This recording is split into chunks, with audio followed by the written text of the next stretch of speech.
Okay, this is take 2 of a video that we did like 2 weeks ago, and my computer decided that it was too awesome for you guys, I guess, because it didn't record anything. So we're going to try this again. Try and recapture that same magic. Yeah, I think we'll be able to. I think we had enough. Hold on. All right. Okay. I think I'm good. We'll start. Okay, folks, we're back. We're going to do a take 2 on this video because we were going to do this video, and we did this video, and it was really good. It was really quick. I don't think, it didn't feel like it was too long, and my computer it was hilarious, too. Yes, and my computer decided that it didn't like the video. So, through working and Markeem being also stuff,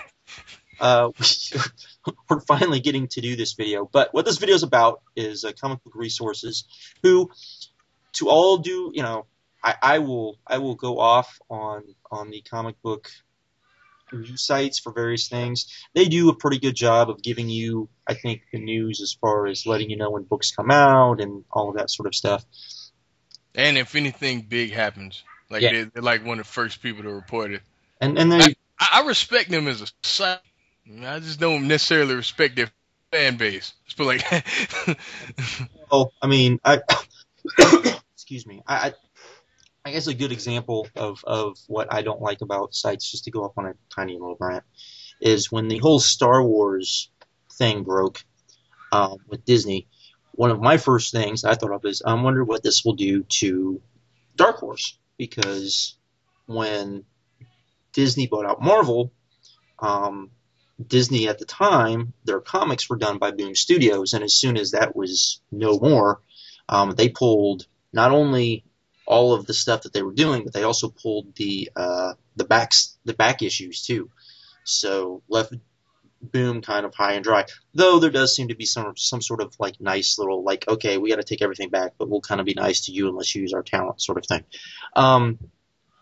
But that Dark Horse, which is basically living, and I mean living off of Star Wars, is what would this do to them?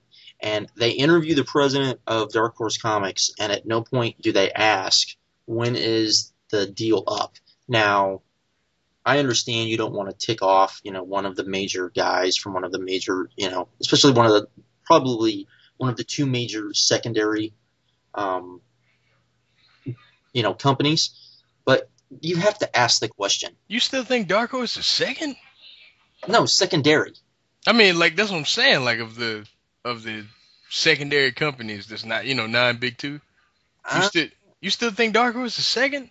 I wouldn't say they're second. I said yeah, because you got Image, and then IDW. I would say. No, I'd say Dark Horse and then IDW. Ahead of IDW. Okay, John, we're gonna have to agree to disagree on that. No, only because I'm not talking about like quality of books. I'm talking about because of all the stuff they release. I know. W's about to say fuck you to everyone with My Little Pony. So if you don't know about that My Little Pony thing, go look it up, because if I tell you, you will not believe me. Hold on. What's happening? I'm confused. The pre-orders just from last month from My Little Pony issue 1 that IDW is doing, 100,000 copies. Are you serious? Yes. Yo, bronies are in full effect right now, man. Good Lord. Yeah, they just said fuck you to Marvel and DC. Of course, Marvel just did books that were 300,000. So, but anyways, that's other thing for another thing. Anyways, but Comic Book Resources did an article. One of their guys did an article talking about the top 100 creator runs in comic history. There were rules. For example, I think they had to be longer than 10 issues unless the book was canceled before the 10 issues were up, and it legitimately had to be canceled, i.e. they planned to do more and they didn't get the chance.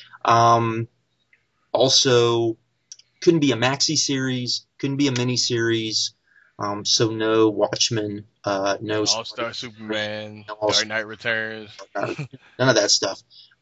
He said he was going to do a second thing, and left everything basically as far as votes up to the fans. So this is actually the fans voting for this stuff. Second time they've done it, they did it. What did you say? 2008?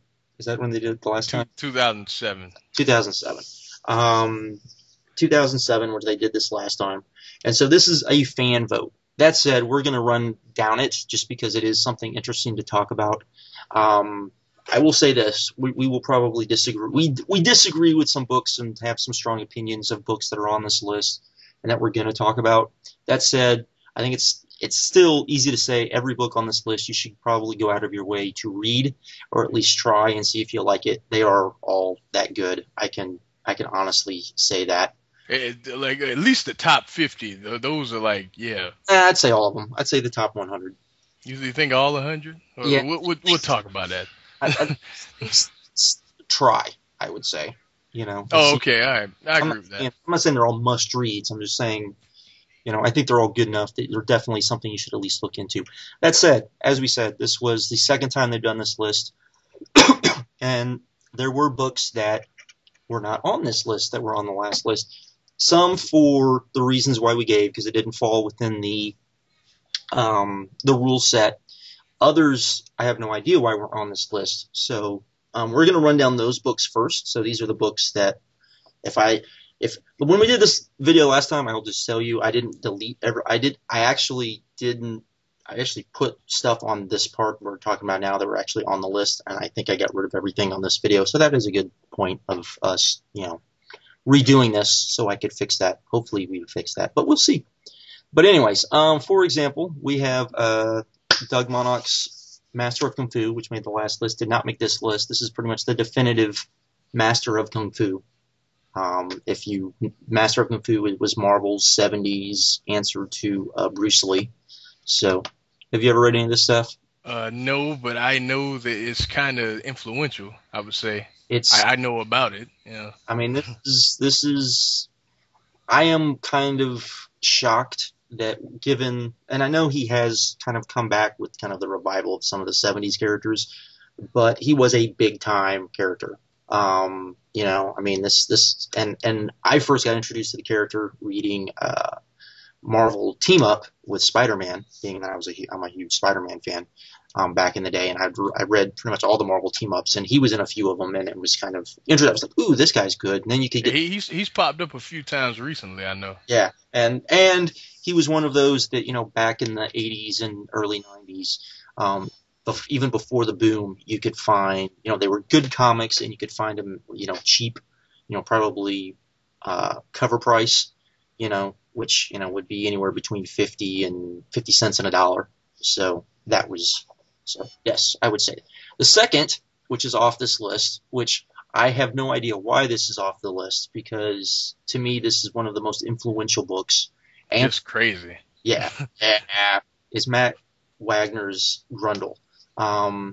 If you've never read this is basically about an assassin and his legacy, I guess would be the best. Have you ever read any of these? Yes. Is that the best way to describe it? I would say that's the way describing it without giving up any spoilers, I would say. Yes. I know it sounds vague, but, you know, it's kind of like... Yeah, you can't really go into it because it is kind of what it is. A lot of time jumps, stuff like that. Miniseries, it is a continuing series of miniseries, and that was something that was included because there is stuff included in the list that falls under this category. And I'm really shocked that this is. Maybe it's because a lot of people haven't read it recently because there hasn't been any like new trades. I know the new omnibus came out, and Dark Horse did a horrible job. They did not print enough stuff, and I know that there were actually. I know of at least one comic book shop guy that I know. He's not the owner, but he's the kind of the manager that I know of that did, you know, that Diamond couldn't send him enough copies, and so he kind of had to raffle off the books. So, You know, there you go. I'm just weirded out by that not being on here, though. That's crazy. Yeah, that's just crazy. The next one is one that I thought would be on here, which is you say this better than me. Go. Usagi Yojimbo. If you've never read this, I would say this is kind of required reading myself. I would agree. It's It's not as silly as it looks either. Don't let the And this came out around the time that Teenage Mutant Ninja Turtles came out, and a lot of people have a tendency to lump this in with Teenage Mutant Ninja Turtles, though it's completely different because it does take place in feudal Japan. It is about a samurai rabbit, but basically and I would say it's a lot more serious too. It's not as kind of true. Well, you've never read the original TMNT, though, right? no. Yeah. So I mean, I wouldn't know. So yeah, that is true. It's about on that level. It's pretty serious stuff. And there is some comedy, and then I would consider it a lot like Cerebus in a way, and that it kind of changed over time in some ways. But still, it's something I would think would be on here. Another one that I would kind of shocked it's not on here, which is Garth Ennis's run on Hellblazer. It's kind of, the I would say this is why I like the character a lot. Yeah. I mean, I know I'm just kind of shocked it's not on. That's why we got that bad movie. This is why we got that bad movie. So yeah. And then we have one that I know why this isn't on here because it's a miniseries, which is Alias. I know, yeah.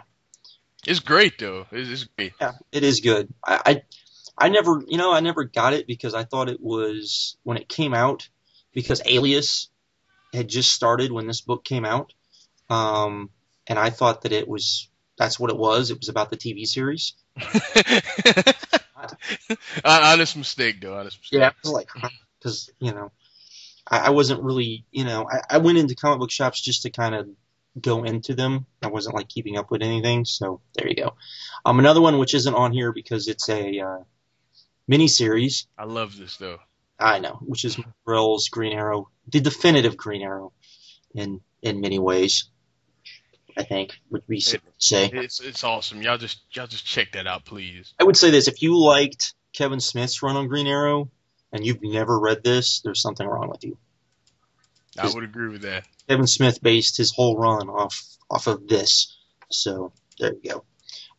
Then we have, and this is something else that changed, is in the first that you could just use an artist and a writer, and this time on the list it was if you had an artist that had a long run, i.e. Chris Claremont on X-Men with multiple artists, they basically, if the artist didn't have a lot of input into the stories, basically they weren't co-plotting, then as far as that goes, not that, if you're drawing, you have a lot of input in the story, but if you weren't co-plotting the story, they didn't include you on this list. So like Chris Claremont and John Romita Jr. is not on here.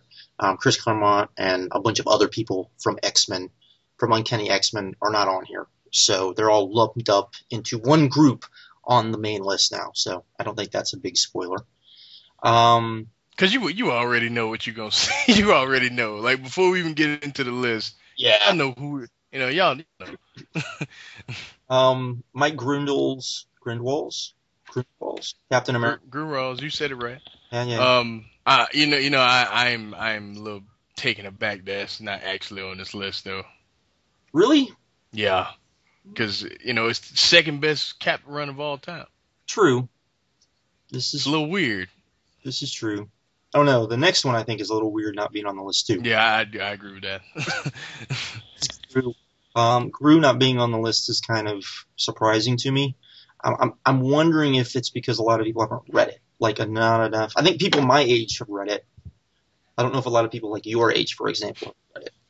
No, but I know what it is. I know it should be here. Yeah. I know that. I know. I'm just saying that. And then you have Warren Ellis's Stormwatch. But we all know why that's not on here. Yeah, that's not on here because I think people include his Stormwatch in with Authority, which is on the list. Surprise, surprise. Even though they are very much two separate runs, and if you read it, you definitely can tell they're two different runs because up until the end of Stormwatch, it has a one tone, and as soon as Authority starts, it's a completely different tone. So there you go. That's true. Sleeper, I'm guessing that's probably not. That's on here because it was a mini. Lucifer, Mike Carney, Peter Cross, and Ryan Kelly's Lucifer. That's good shit though. That is good. I'm kind of shocked it's not on here because that was always kind of I don't know. Because that was kind of the book back in the day that kind of linked in a lot of ways all of the Vertigo books. Yeah. In a lot I of would say. I mean, because you had Constantine, you had Sandman, you had pretty much just linked kind of everything together. I think it was a good kind of linking up book. So, yeah. Joe Casey's Wildcats. It doesn't surprise me it's not on the list. That doesn't surprise me. List. It's, to me, Moore's Wildcat run was better. I know more people like Joe Casey's Wildcats run. I couldn't get into Joe Casey's Wildcats run. I felt like it was basic, man. Like it was like a complete, like, it was even more so a parody of X-Men than we already saw. Like it was like, blatant, you know what I mean? I mean, it was good stuff. I'm not going to say. Yeah, I liked it, yeah. But it was. Then we have another one which I'm completely shocked isn't on this list, but fell off the list, which is Paul Chadwick's Concrete. This is like the geek stream. Everybody loves that, This is like the indie book of books. I mean, that's kind of shocking to me that it's not on here. Then we have Chris Claremont and Alan Davis's Excalibur run. This is awesome. That is awesome stuff. Will not lie. Then we have Christopher Priest's Black Panther run. This is this don't shock me. It's great stuff, but this don't shock me because they've basically just ruined the character. So. Chris Claremont, Paul Smith's Uncanny X-Men run. We already talked about that. Chris Claremont, Mark Silvestri's Uncanny X-Men. Already talked about that. That's pretty though. Yeah, it's pretty. Yeah, that's pretty. If you want to see what Mark Silvestri's art looks like, if he's not over sexifying everybody, go check that stuff out because that's pretty much he had to fall within the code and he was within the code. So, we have another book I'm kind of shocked wasn't on the list, which is Powers. I'm wondering if it's not on the list because the last run of Powers wasn't very good, and people were just maybe kind of down on Bendis. So I've only read the first trade of this. I hadn't read much of it, so I can't really speak on it. But it's pretty good. Then we have I think this is another one I think this was another one that was actually on the list that I forgot to take off. So we'll skip that one. Okay. Skip that one. I think that one's further down on the list. So, but I know this one's not. Alan Moore, Kevin O'Neill's League of Extraordinary Gentlemen. What the fuck? How? I kind of agree. That's all I have to say about that. How? I think because let's see, this would have came out before 1960, whatever it is. So I'd say this is probably before the last two trades came out, or the last two series came out. And I think those trades turned off a lot of people. So I think that might be. I don't care, Josh. I know, I'm just saying. And then you have Alan Moore's Supreme, which I love this. This is one of the most underrated books ever made. I agree. Period. It's because it has Rob Liefeld's name on it, and because of that, no one read it. This would include. But he was actually pretty good in this, man. Yes, the stuff that he did, he was actually pretty good, and then he let other people come in and do his stuff. And then you have, because this would include, in my opinion, Supreme, both trades of Supreme, and then Judgment Day, which I would agree with that. Which to me, I won't say who. I do think there is a. Have you read Judgment Day?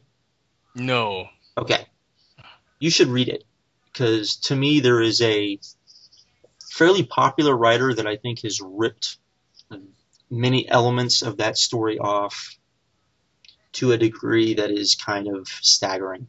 No, just say it now. You got me. Just go ahead and say it now.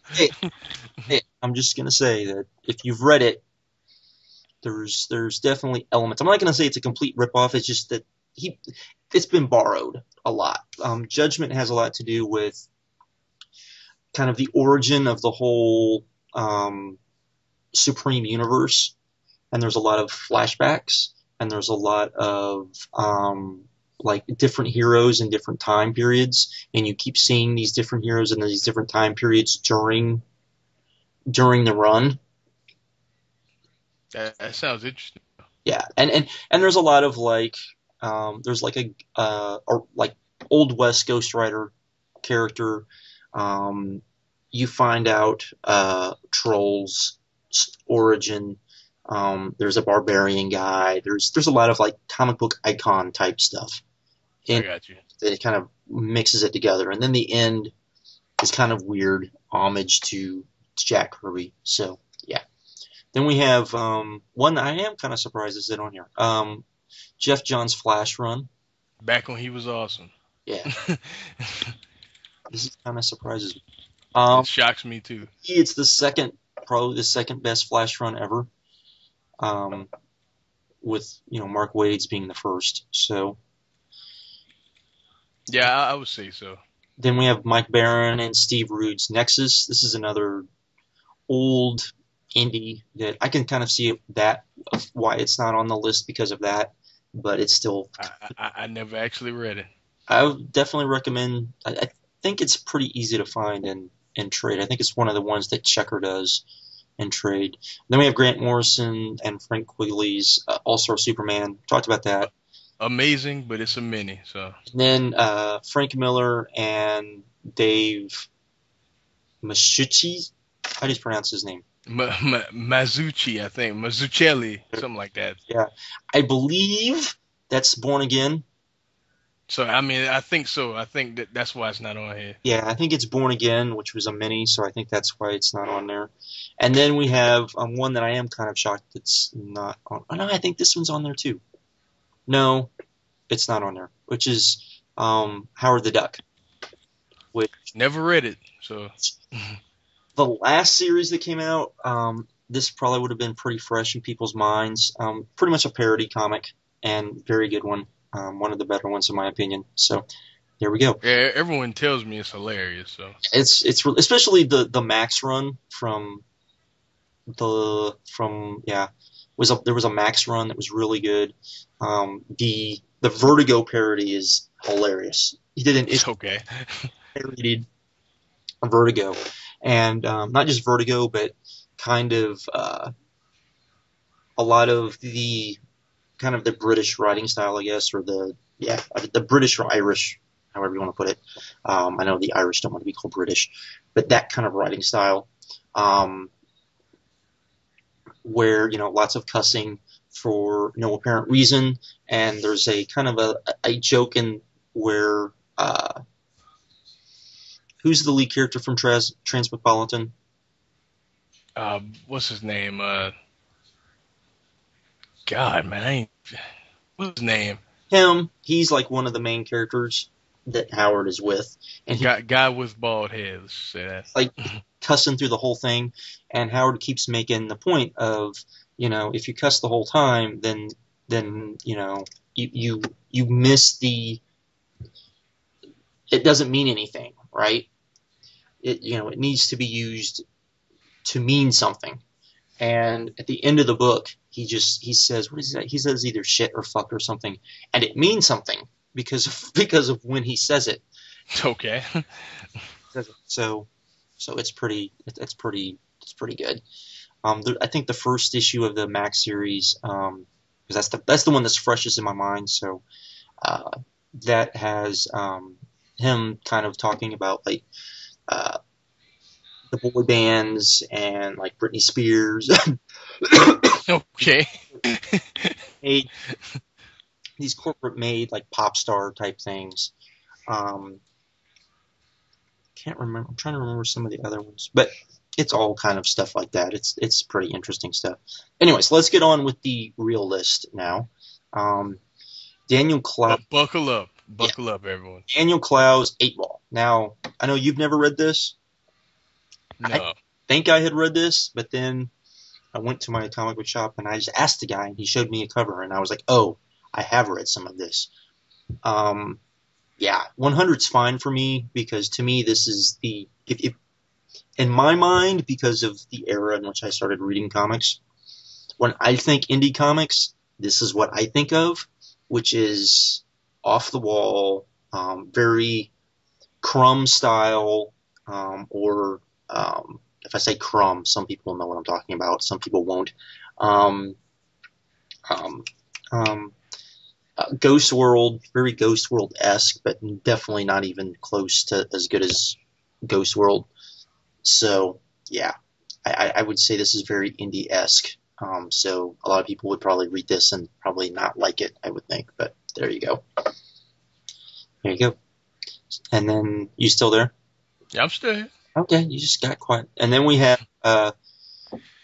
this is personally one of my This favorites, is awesome.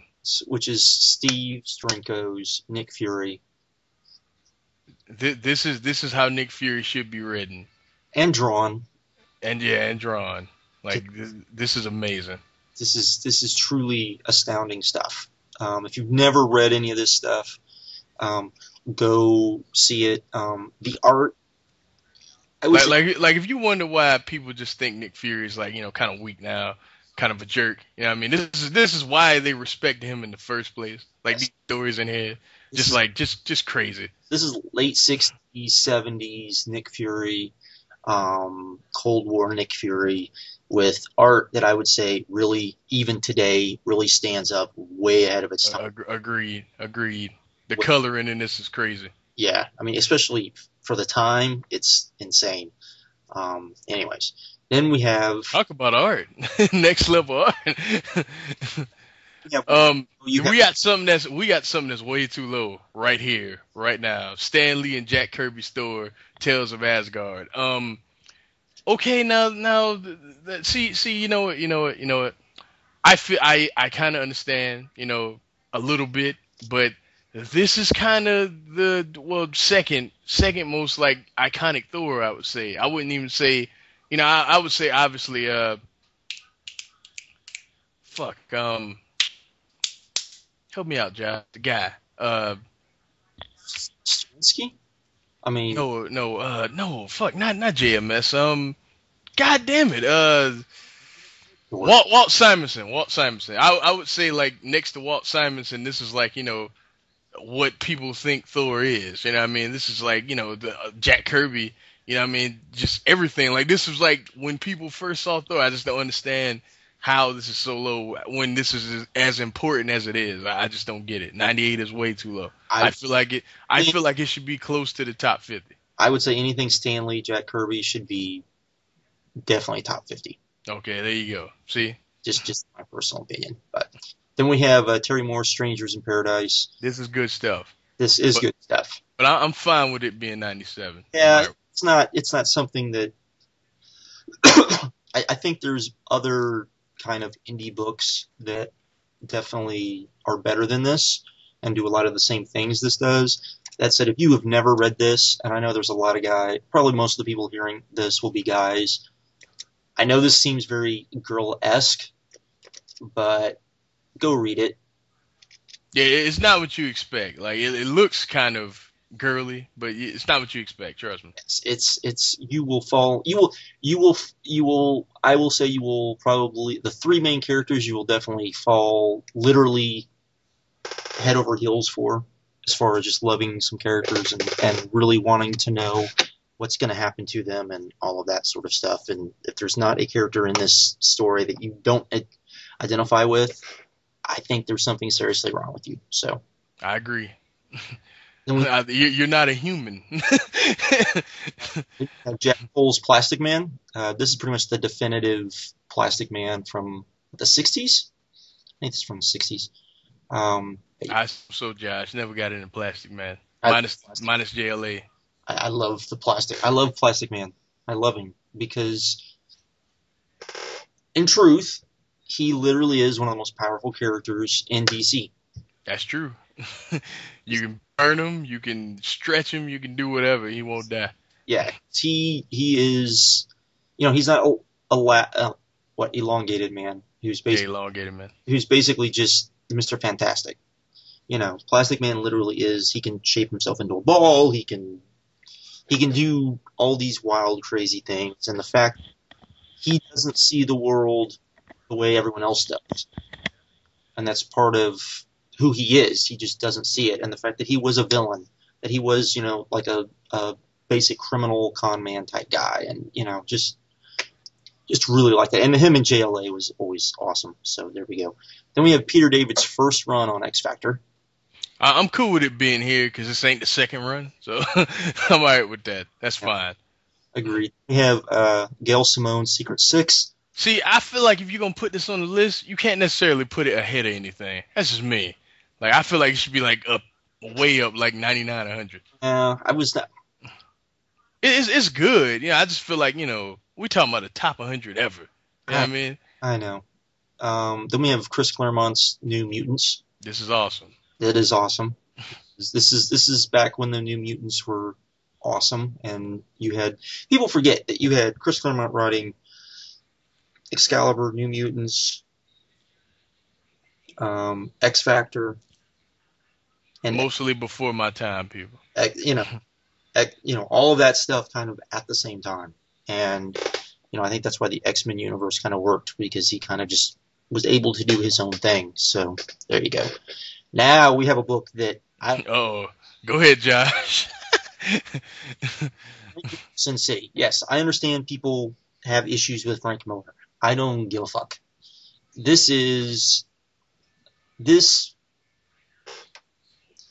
To me, this is one of those, the entire run of Sin City, and I'm not saying the entire run is great. I'm not saying that this should be like top 10. I'm not saying that. That said, Josh, you know what? You could probably make the argument it could be, though. No, because this has been copied by so many people. What I'm trying to say is that comics before Sin City were one way. Comics after Sin City were another way. And there's not a lot of comic books in the history of comics you can say that about. I can say that about this because without Sin City, I don't think you have all the crime comics that came out after this. I don't think you have. Totally agree. I think you don't have a lot of the gritty. I think comics actually even got kind of grittier, but grittier in a smarter way, in that they went back to kind of the pulp, the pulp hero kind of ways it was. There's so much stuff that I think came after Sin City because of Sin City that I just can't see it being this, man. And 92, that's just kind of, that's way too low. And then it wasn't on the old list, was it? This is like new. It's like a new entry, right? Yes, and I had little question marks and exclamation parts. New? What the fuck? So yeah. Then you have Chris Ware's Acme Novelty. This is great. Yeah. I'm fine with this being here. That's same here. Yeah. Then you have Chew, which I'm not the biggest fan of, but I know people. It's good though. No, number 90 is fine for it. Yes, all you fanboys get mad, but that's fine. Yeah, I mean, because it is a very cool concept. I will say that. Say all y'all fanboys that get mad at us for saying that, but 90 is fine. It's whatever. It's cool. Mark Waid and Mike Wernigo's Fantastic Four. I'm fine with this being on this list. Yeah, I'm cool with it being right here too. Yeah. I'm alright with that. Without this run, I don't think the Fantastic Four would exist.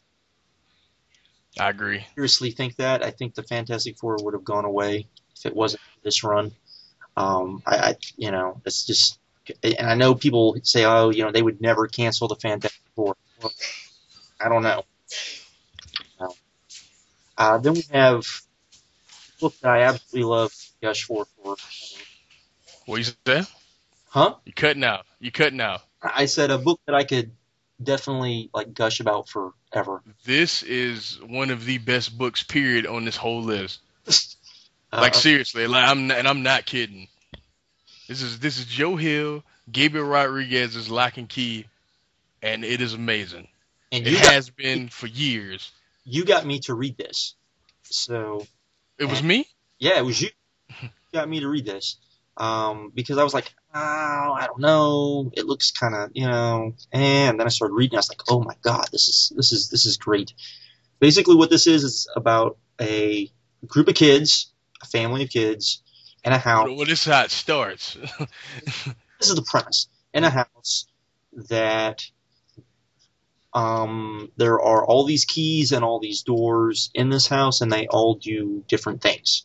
The doors open up to different places. They give people different powers. Yes. All sorts of stuff like that. Abilities, all sorts of wacky stuff, and that's and a lot of it. Some of the people are bad, and they do bad things to try and get all the keys. And some people are just good people and trying to do positive things with these keys. And yes, and it's awesome. And there's like what you for example know about certain keys, but no one knows where they're at, and you don't know what the keys do. Some of the keys do really weird and really weird things. Some of them do pretty basic things that you would expect, for like magical keys. It's an awesome. The last series starts tomorrow, right? Yep, the last series starts tomorrow while we're doing this. So there we go. But yeah, I really like this. Joe Hill, who... Oh, and another thing, you can just jump in whenever. You don't have to read all of them. Yes, that's true. I know of at least 3 people now who have told me that they jumped in on the one-shot, which was Lock and Key Grindhouse, which was just a random one-shot story. That was awesome, too. It was really good, and people were like, wow, this is really good. And if you don't know who Joe Hill is, by the way, that's Stephen King's son. So just kind of imagine that. And he has said that this has some Lovecraftian stuff to it.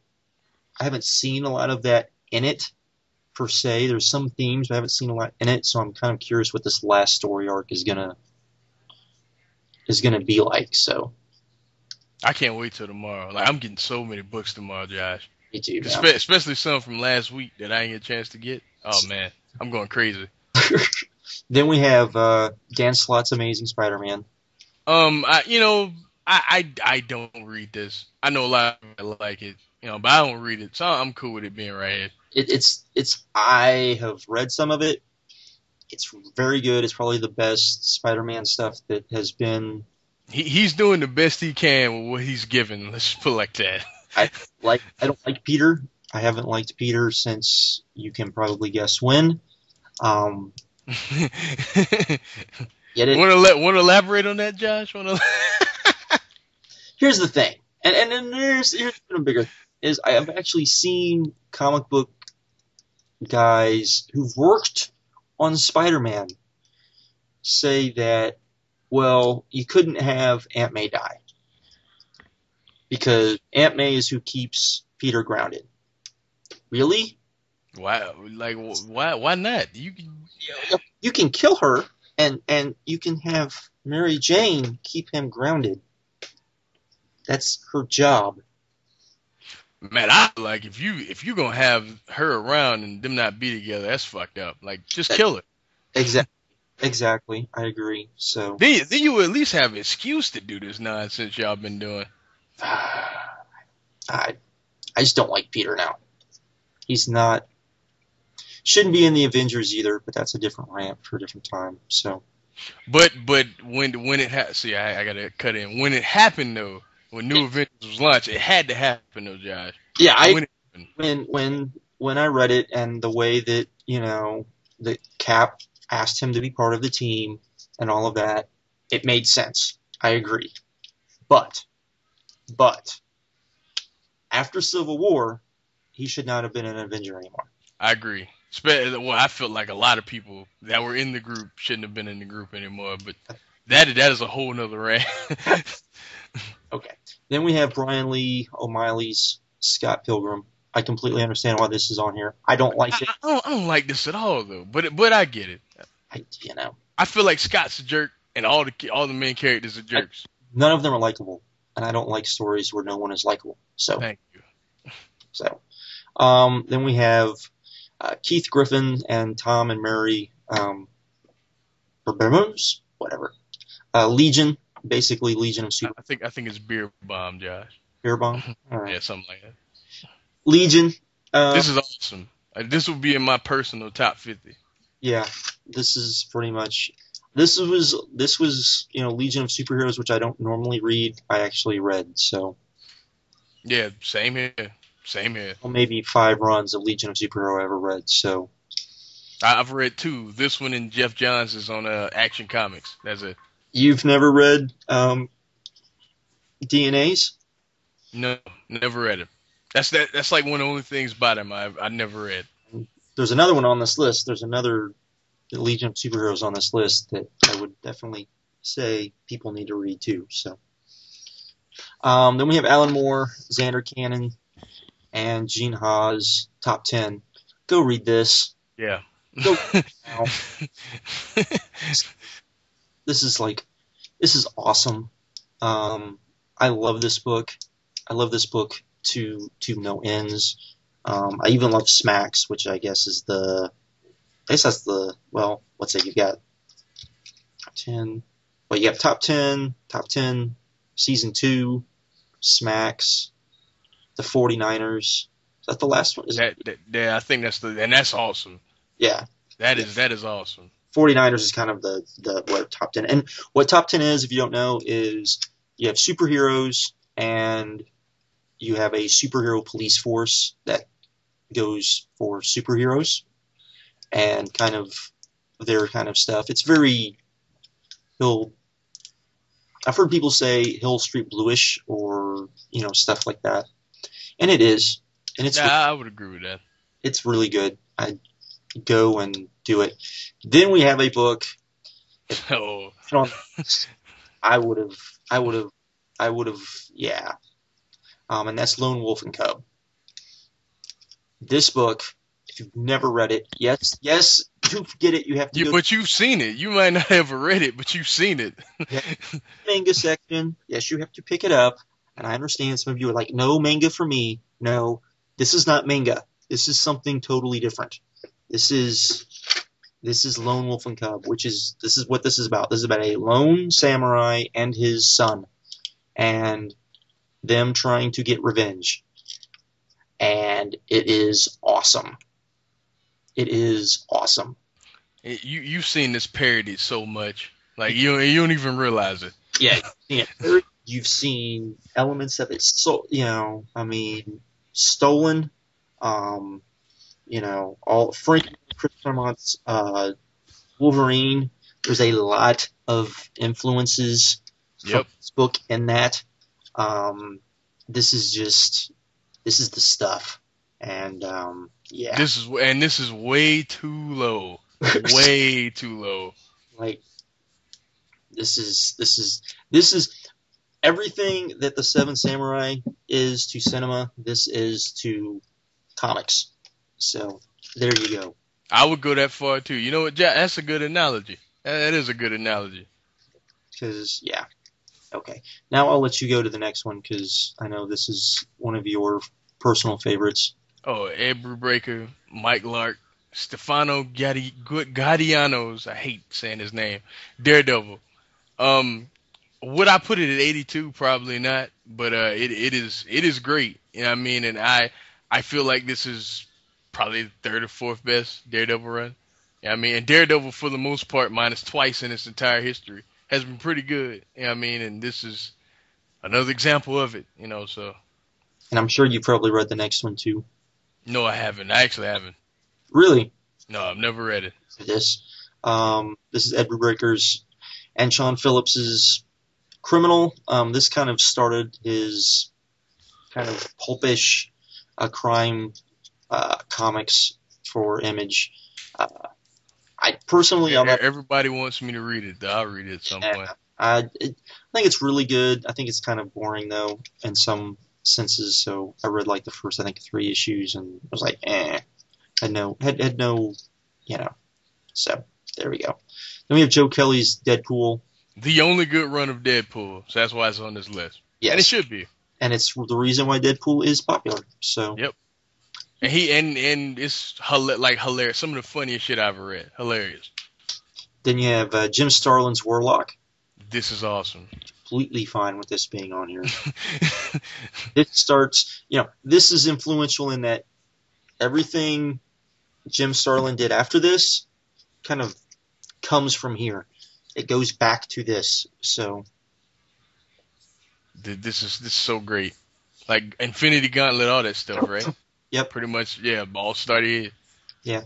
And everything that would happen started. Yeah. You can go on the next one too, because I know this is my shit right here. Rick Remender's Uncanny X-Force. I just caught up with it too, and this book is so great. But it should not be this high on this list. We're talking about the top 100 comic book runs of all time, and like I feel like honestly, and I know this is not fair, but it's still going on. You know what I mean? And it's been this book has been a series of different stories, and there's a story still going on. I feel like they should at least wait till all the stories are finished. This is gonna be the last story, like the story they're doing now, and they should have waited till all these stories were finished before they tried to include this on some sort of list. But this is awesome though. I fully recommend this. Start with the Apocalypse Sanction, and just go from there. It's an amazing book. But I don't know about number 78. Okay. The next book is one of my personal favorites that I'm actually surprised is on the list. It's Larry Hama's G.I. Joe, A Real American Hero. This was the first comic book I ever read. I will defend this book. If you have never read any of the Marvel stuff, go back and read it.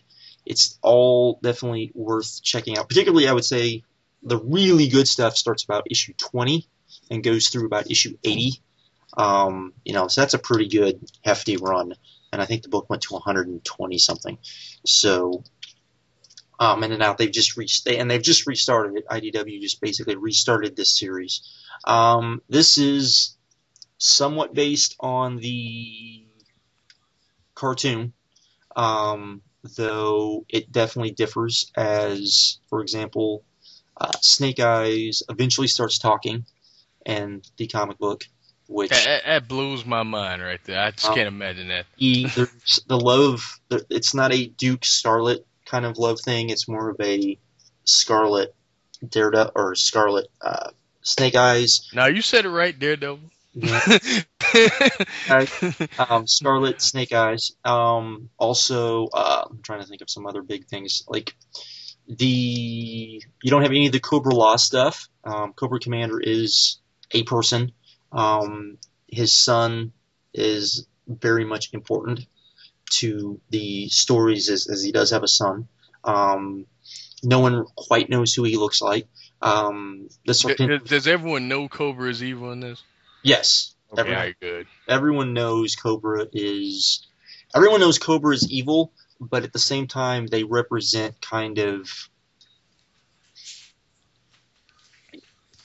they're kind of anarchists in a way. They definitely want to take over the world, but they all kind of want to do it for their own reasons, but they definitely also want to kind of bring order to the world. So there is that. You have Serpentor, of course. Zartan is another big, him in the comic is a huge character. In the show, he was kind of a joke, right? Yeah, but he's a big time, character in the comic. Let's see. You have all sorts of stuff. Like one of my this is a good example of why I think this is good. When they did, I think it was the 35th anniversary of G.I. Joe being around. The comic was I think it was Rock and Roll and a few of the other older G.I. Joe characters went on a mission where you find out that there is this secret base in the Statue of Liberty. Cobra finds out about it, and G.I. Joe basically has to repel them, and they get help from this aged head of security for this secret base. And at the end of at the end, and I'm going to ruin this. At the end, this guy named Joe, basically kicks ass, takes names, is like the older statesman type guy. Hawk or Flint or someone says anytime you want to join G.I. Joe, you're more than welcome. And this woman scientist who has been there says, "You don't know who this is, do you? this is Joe. This is the original G.I. Joe. And they all make, comments like, oh, thought he'd be bigger type thing. And that's one of my favorite issues, but there's a whole big, long, where they take out Cobra Island. And like I said, it's kind of based on the cartoon, and it is definitely it's the comic that was shown during the cartoon, but it's a much more reality based, probably a little bit more adult than the cartoon was. So there you go.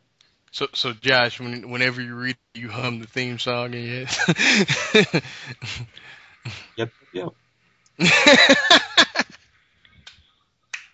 All right, what's next, you fool?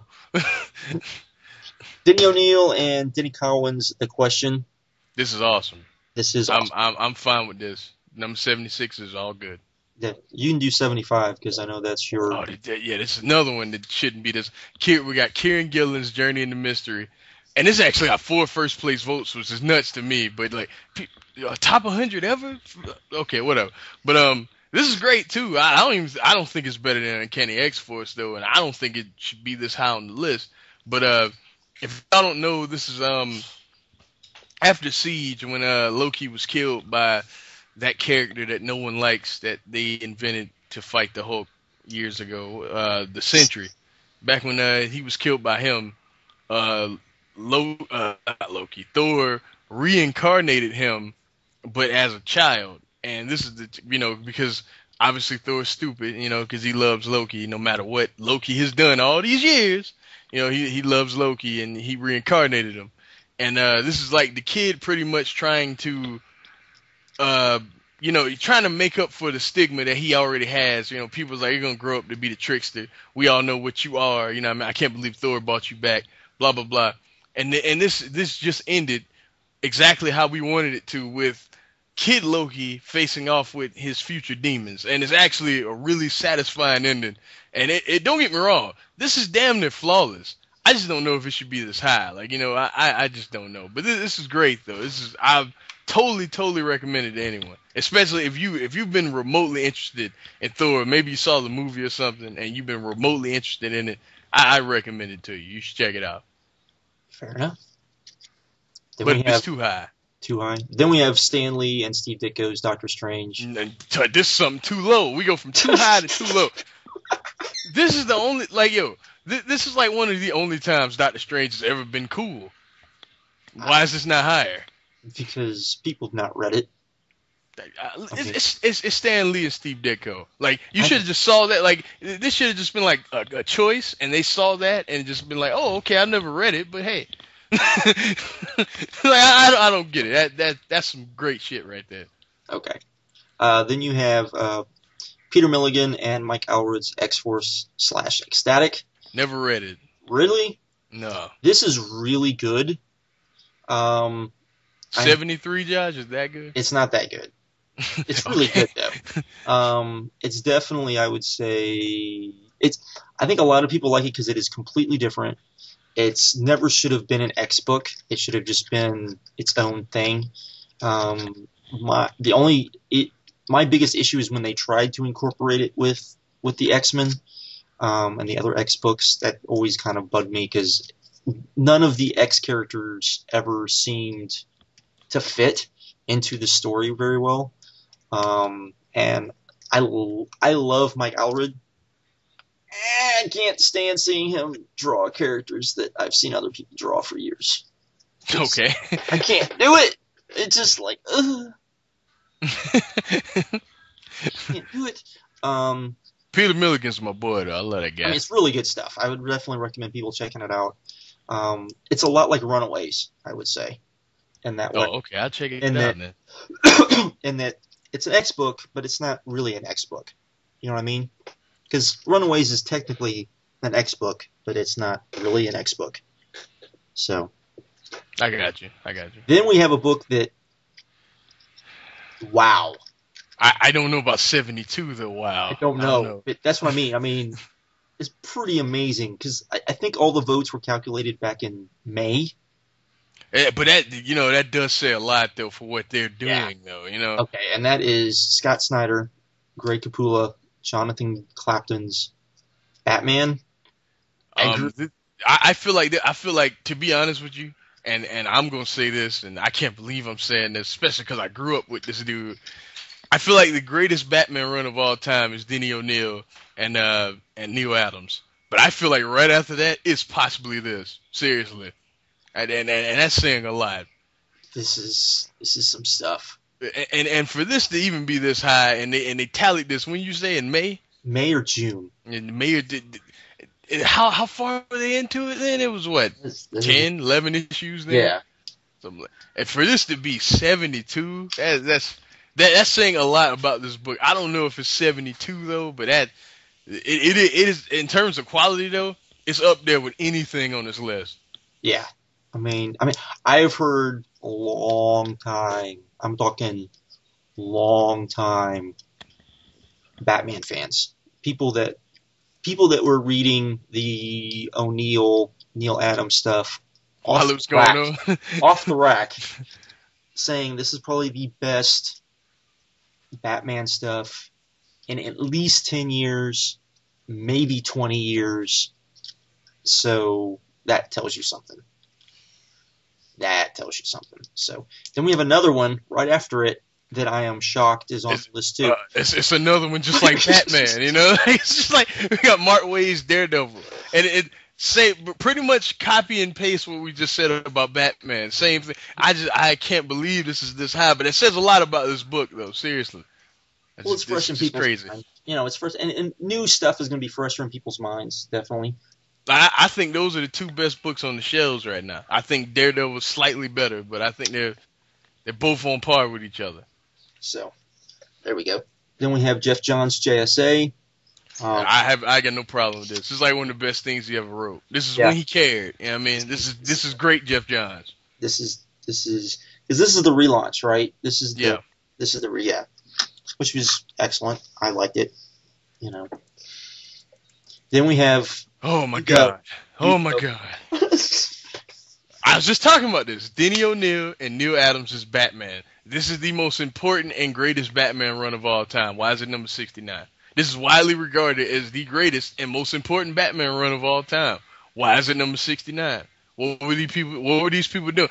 And check this. Dig this, people. It doesn't even have a first place vote. Yes, the best Batman run of all time has not one first place vote. And there's one more Batman run on this list. Y'all about to see me go off. Like, wait till we get there. Just wait. Like, this should be way higher. Like, this should be at least top 10. I would say at least top 5. It's ridiculous. Neil Adams, who I talked to in Atlanta during Dragon Con, one of the coolest old guys ever. He actually was playing Mortal Kombat with people and destroying them. It was amazing. But like this guy said, this is the greatest thing he's ever worked on. He said that. 70 plus years old, been in the business for 40 years. Said it's the best thing he ever worked on. What is wrong with these people? What is wrong with them? I don't know. It confuses me, Josh. I don't get it. I don't get it either, because you know this is the stuff that the animated series was based on. Yep. When not just every animated series. Yes. Yeah. Even Super Friends, when people ask me, that want to get into Batman and say, well, what's some stuff I should read?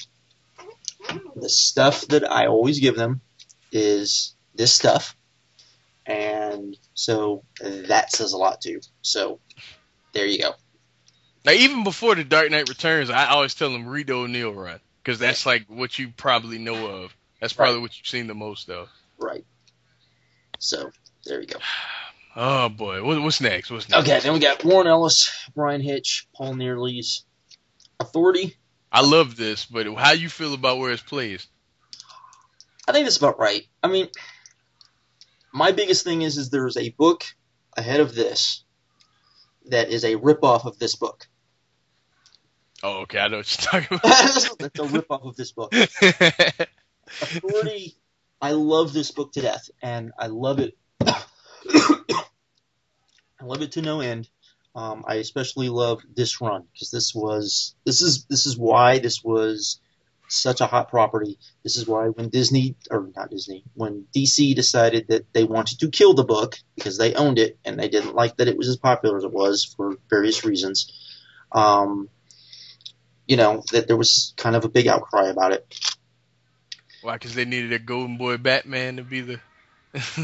Yeah, kind of. There was a lot. There was a lot to it. They didn't like kind of the themes of it. They didn't like the light that it put Superman and Batman in.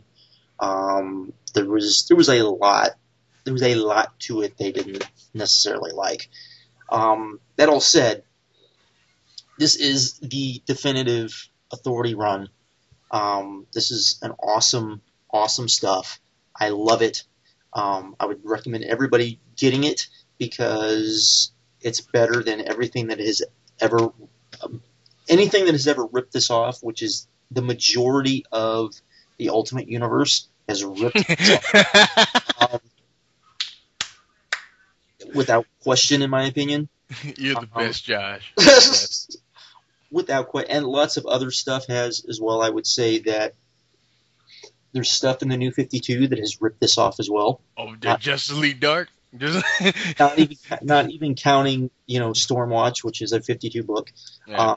But all of that stuff. So yeah, I don't think any book that's ripped this off should be higher because I don't think any of those books are better. So there you go. So you're not mad about the number. You're mad at some of those other books Yeah, that are higher. Okay, right, I feel you on that. right, I totally agree on that. Because while I love it, I hate that people try to make their books into this because the whole reason why Authority worked is because it was everything that it wasn't supposed to be. And I find it funny that the very guy that did this, when he did Secret Avengers, when he did his little run on Secret Avengers. Did you read that, Josh? That was yes, good. I did. Was nothing like this. Was absolutely nothing like this. His run on Thunderbolts was nothing like this. That was good stuff too. It was nothing like this stuff. There was a reason why this book was the way it was, and I think people kind of forget that. And they want to make mainstream books into what this book was, and I think that's a big mistake. So, and it's almost impossible to do. So yeah, I know. Then we have another book that I love, Alan Moore, J.H. Williams III's. To be honest, like I hadn't read a lot of this, but from what I read, amazing. J.H. Williams is one of my favorite artists. I feel like it's a crying shame I hadn't read this, but I will. Yeah, this is really good.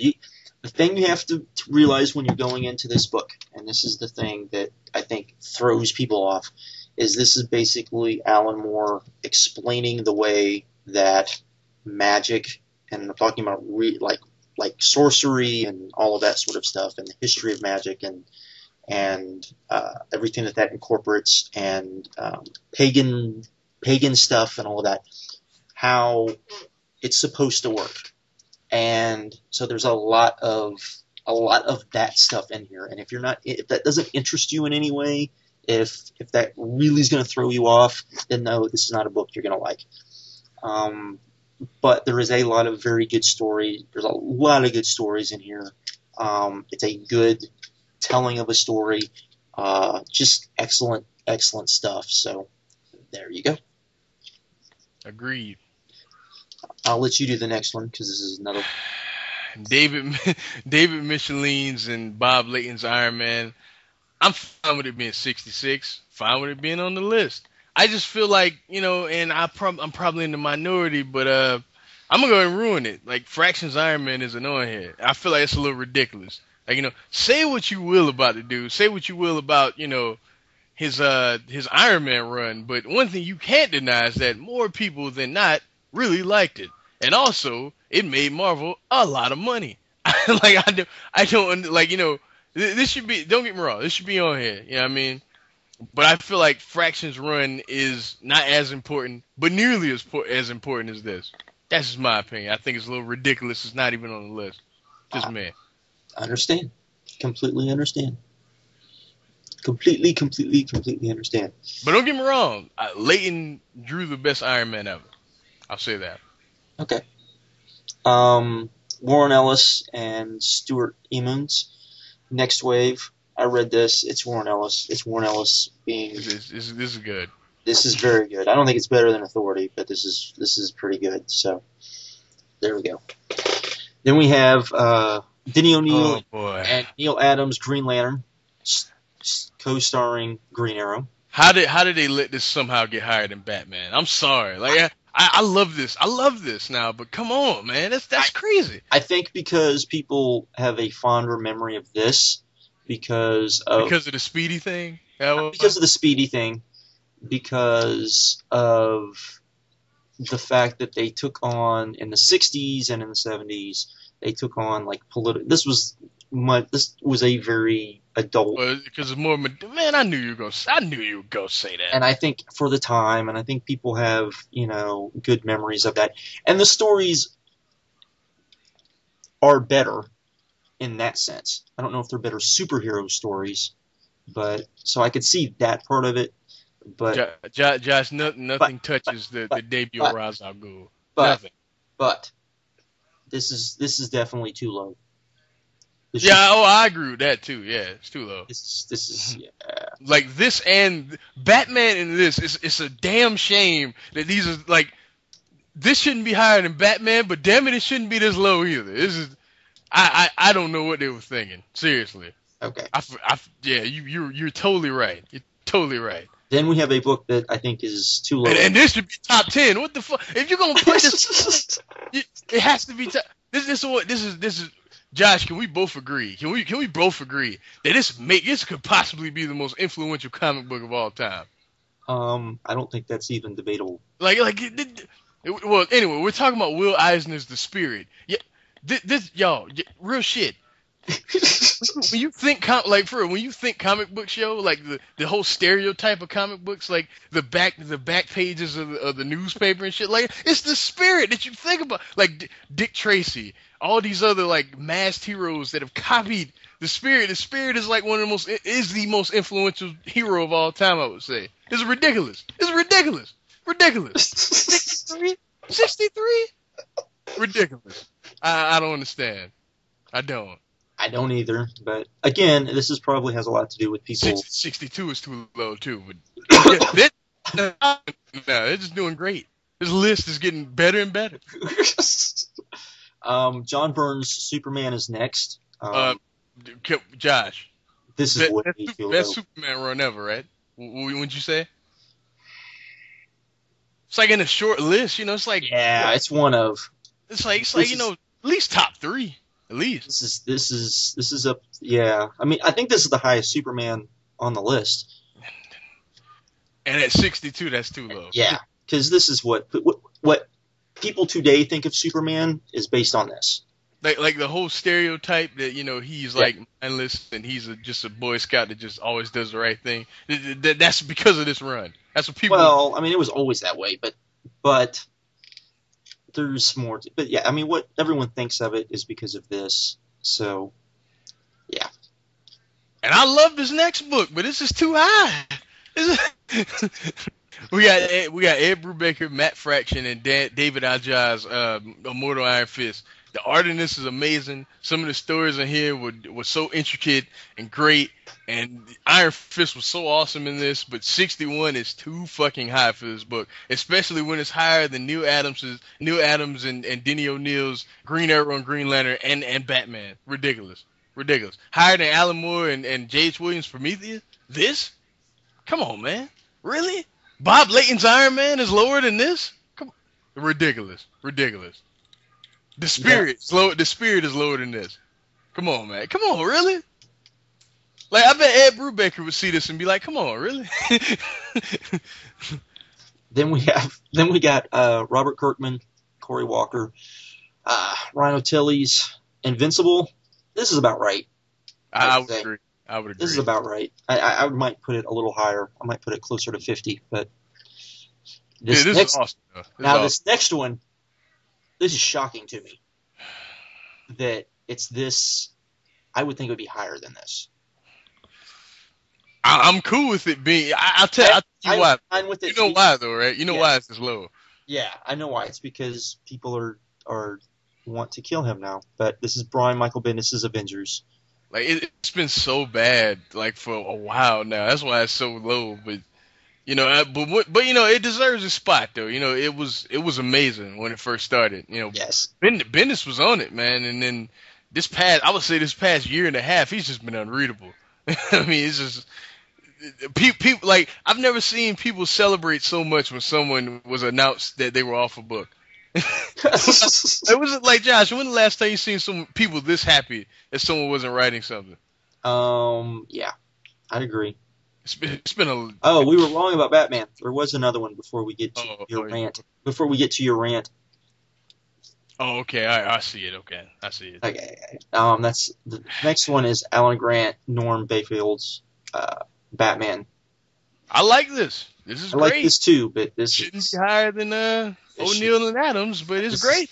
Yeah, I'm not sure why this is. This seems high to me. This is great though. Like I love this. I actually got a lot of the old Alan Grant issues, but this is too high. And we have John Ostrander and Tom Mandrake's The Spectre. You ain't gonna hear me complain. Yeah, me either. This is what everyone thinks The Spectre is. This is pretty much that. It's fucking awesome. Fucking awesome. Then never read it, guys. So you go ahead. Oh, this? You never read this? John Ostrander's Suicide Squad. This is great. This is the original Suicide Squad. I'm fine with this being. This definitely should be on here. Definitely should be higher than the new one. So I'm fine with that. Not a problem. Oh, there's another Batman. We lied. We so lied about the Batman thing. Oh, okay. All right. We got Steve Englehart and Marshall, but the one I'm gonna get mad at, y'all see why. But Steve Englehart and Marshall Rogers, Detective Comics. If anything, I would say, I wouldn't do it, but if anything, I would say that you might be able to put ahead of O'Neill and Adams, it would be this. You know what I mean? I wouldn't do it though. I personally wouldn't do it. But if someone did it, I wouldn't want to kill them. Let's put it like that. I wouldn't want to kill them. But I wouldn't do it. You wouldn't do it. Okay. Yeah. And we have Carl Barks Duck Comics. Never read this, Josh. You go ahead. To me, this is high. This is good, but it's not. Yeah, to me, this is definitely high. Maybe 75 or so. Definitely indie-esque, without a doubt. So there you go. I'm shocked this is high though, man. What, this next one? No, Duck Comics. I'm shocked. Yeah. This next one too, yeah. Garth Ennis, Josh McCrae's Hitman. This is amazing, and I would put it this high. I'm just a little shocked everyone else would. Yeah, this kind of surprises me a little bit. This is great though. Like, absolutely amazing. One of my favorite things Ennis has ever wrote. So, this next one kind of surprises me too. You started to be higher than this? No, this is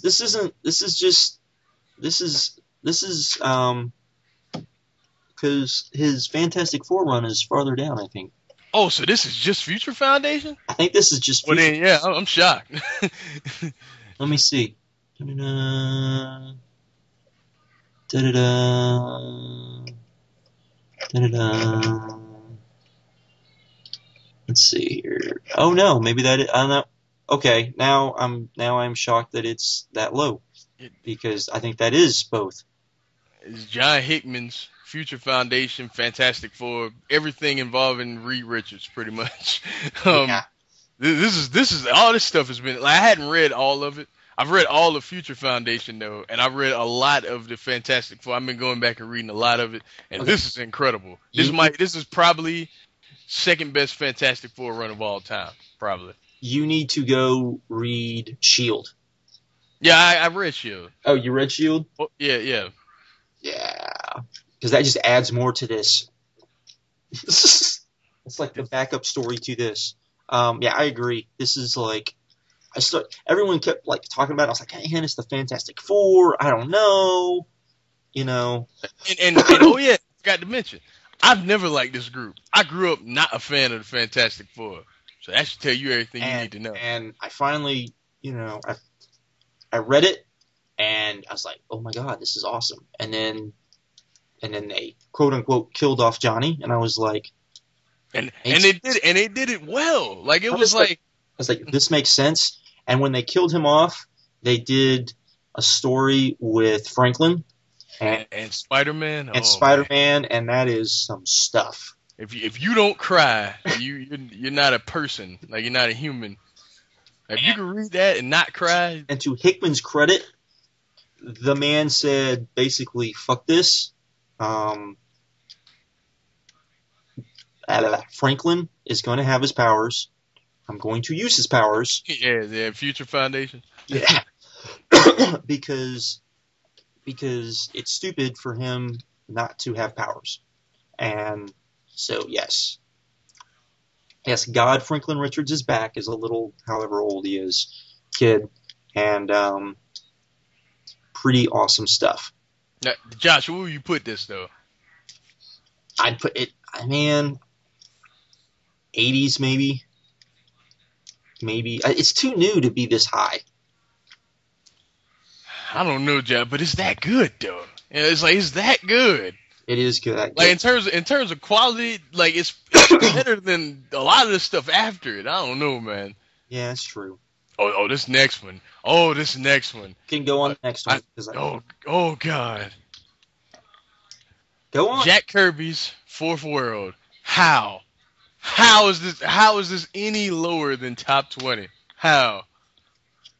This is the New Gods. This is the New Gods, and this established Dark Side, pretty much establishing the modern day DC universe. This book, ridiculous how this is 51.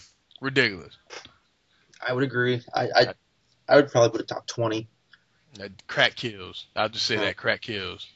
Like there's a reason why DC keeps reprinting this stuff. Yeah. How many times this book didn't been printed? I got 2 copies of Fourth World of all of it. I mean, crazy. I mean, just think about that. And this came out in mid-70s, so yep. You know, I mean, there you go.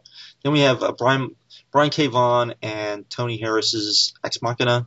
I like it, but it's too high. Yeah, I was never a big fan of this. I thought, I understood why people liked it, but Like number 50, yeah, I don't know about that. Then you have Peter David's second run on X Factor. I'm good. I'm fine with that. Yeah, I am. I know people really. It wasn't for me, but I get, it's a little too weird for my taste, but anyways. Oh, Josh. Oh. This next book. This would be in my top 10, and I'm not even lying. There are few comics I would ever put this ahead of, only because, to me, this is as close to comic perfection as I have ever read, and that is Kurt Busiek, Brent Anderson's Astro City. Yeah, I love Astro City. I cannot think of a bad story. Even the ones there isn't one, Josh. Even the ones I don't think I'm gonna like. I mean, he wrote a story about an animated character that was one of the most awesome things I've ever read in my life. Oh yeah, that was good stuff. His Ode to Batman story is amazing. His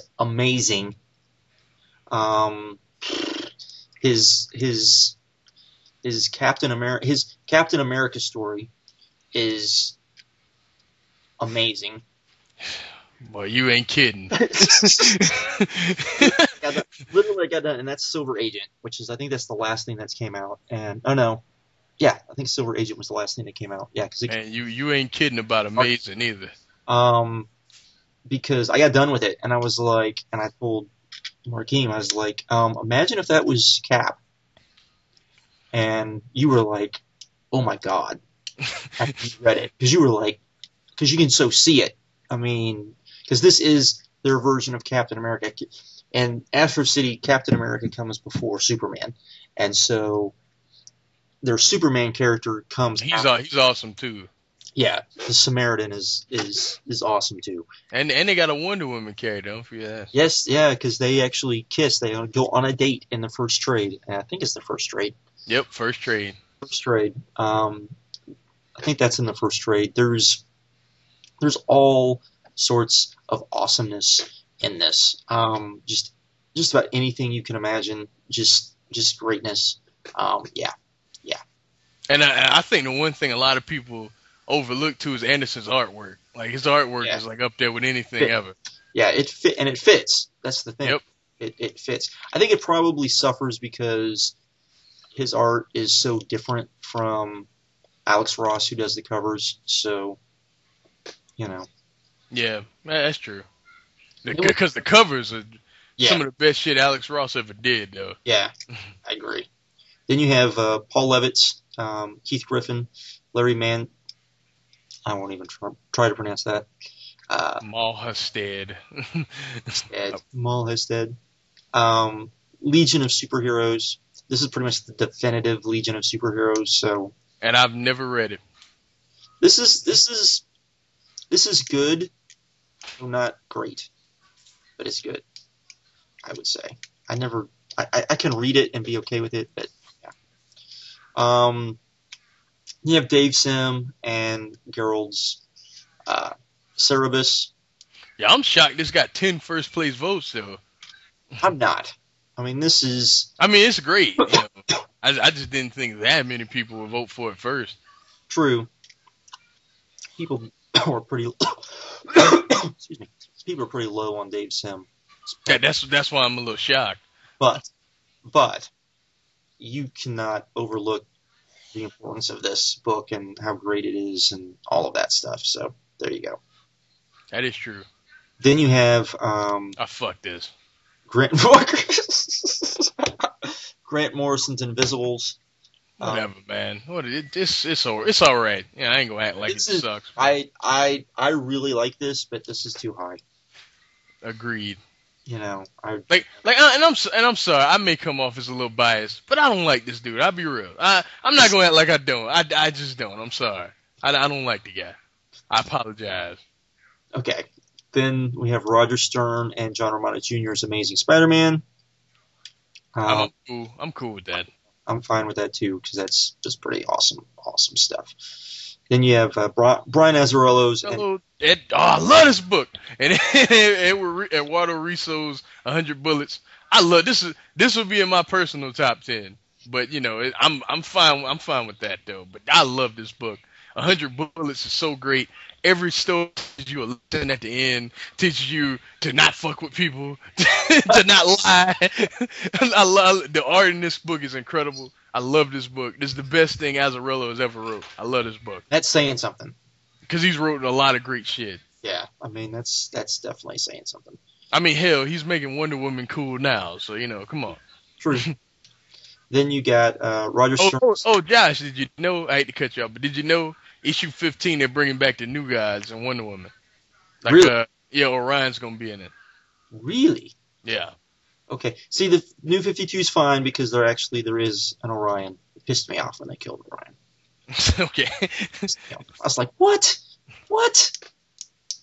Anyways, and that still sucks too, but yeah, well, still, I'd kill off Orion is moronic. Then you have Roger Stern's Avengers. I'm fine with this. This is great. That too. That is one of the few Avenger runs I actually enjoy. So then we have Jeff Smith's Bone. This is way too low. I knew you were gonna say that. This is way too low. This is top 20. I would agree with you too. It should be a little higher. This dude did old school pre-50s comic strip type book in, you know, modern day. It worked. It was great. Everything you've got, you know, people see this and they're like, it looks kiddie. Just read it. Just read it. People read freaking Mouse Guard and and have no problem with it. And this is as good as Mouse Guard. So there you go. I would agree. Yes. Then we have Los Bros Hernandez. Love Rockets. This is great. I'm not even gonna. Yeah. I'm fine. 40 is fine. Yeah. Then we have Hellboy. This should be higher. This is my opinion. I think this is about right. 39, Josh, for Hellboy. Come on. I love Hellboy, but I See, me and you gotta agree. He would be in my top 20 if I was putting together this list. maybe top 30. I don't know about top. Oh, dog. Oh, Josh. I mean, I can't because there's a lot of stuff ahead of this that I couldn't. Okay. That's fair.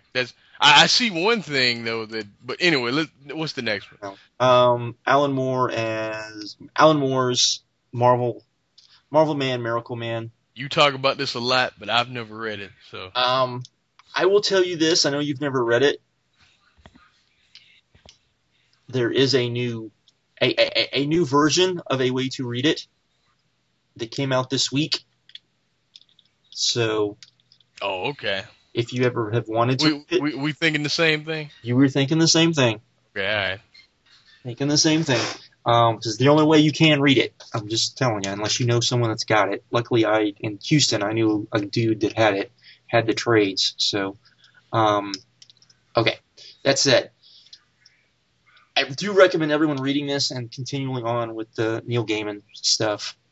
I do think it's probably.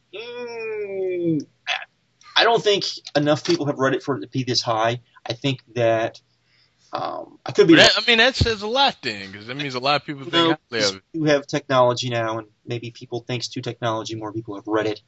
I will say the first 2 story arcs are not too great, but everything after that is amazing. And just spectacular, and everything that involves, especially the end of Alan Moore's run, is just like jaw-dropping. And Neil Gaiman's run is pretty spectacular too. So, yeah, I mean, I have no problem with this being on the list. I just think it's higher than what I would expect because I wouldn't think that many people have read it, and also Alan Moore stuff in this is very wordy, and people are getting to the point where they don't like wordy, which I like dense comics myself. So I don't understand that. Like, I've never understood that. It's too wordy. Like, you're reading something. I've never understood that. Like, you're reading, you know? Yet when you comply a list like this, I mean, we're to the point now where I can't think of a single book from now to the end of this that wouldn't be considered wordy, you know? I see 3 that would be, and we'll get to the rest. Yeah, I mean, there's some wordy stuff here, so I don't get that. But anyways, then we have Stan Lee and John Romita Sr.'s Spider-Man. This is good. I'm cool with this. 37 is fine. I put this higher, but that's just me. To me, this is the definitive Spider-Man. Really? Even more than, well, the second. Okay, I was scared for a second. A second, yes, second. So there we go. But then we have Mark Waid's Flash. Only time I've ever enjoyed the Flash. So. I'm cool with this. 36 is 100% fine. I love this. This is way too high.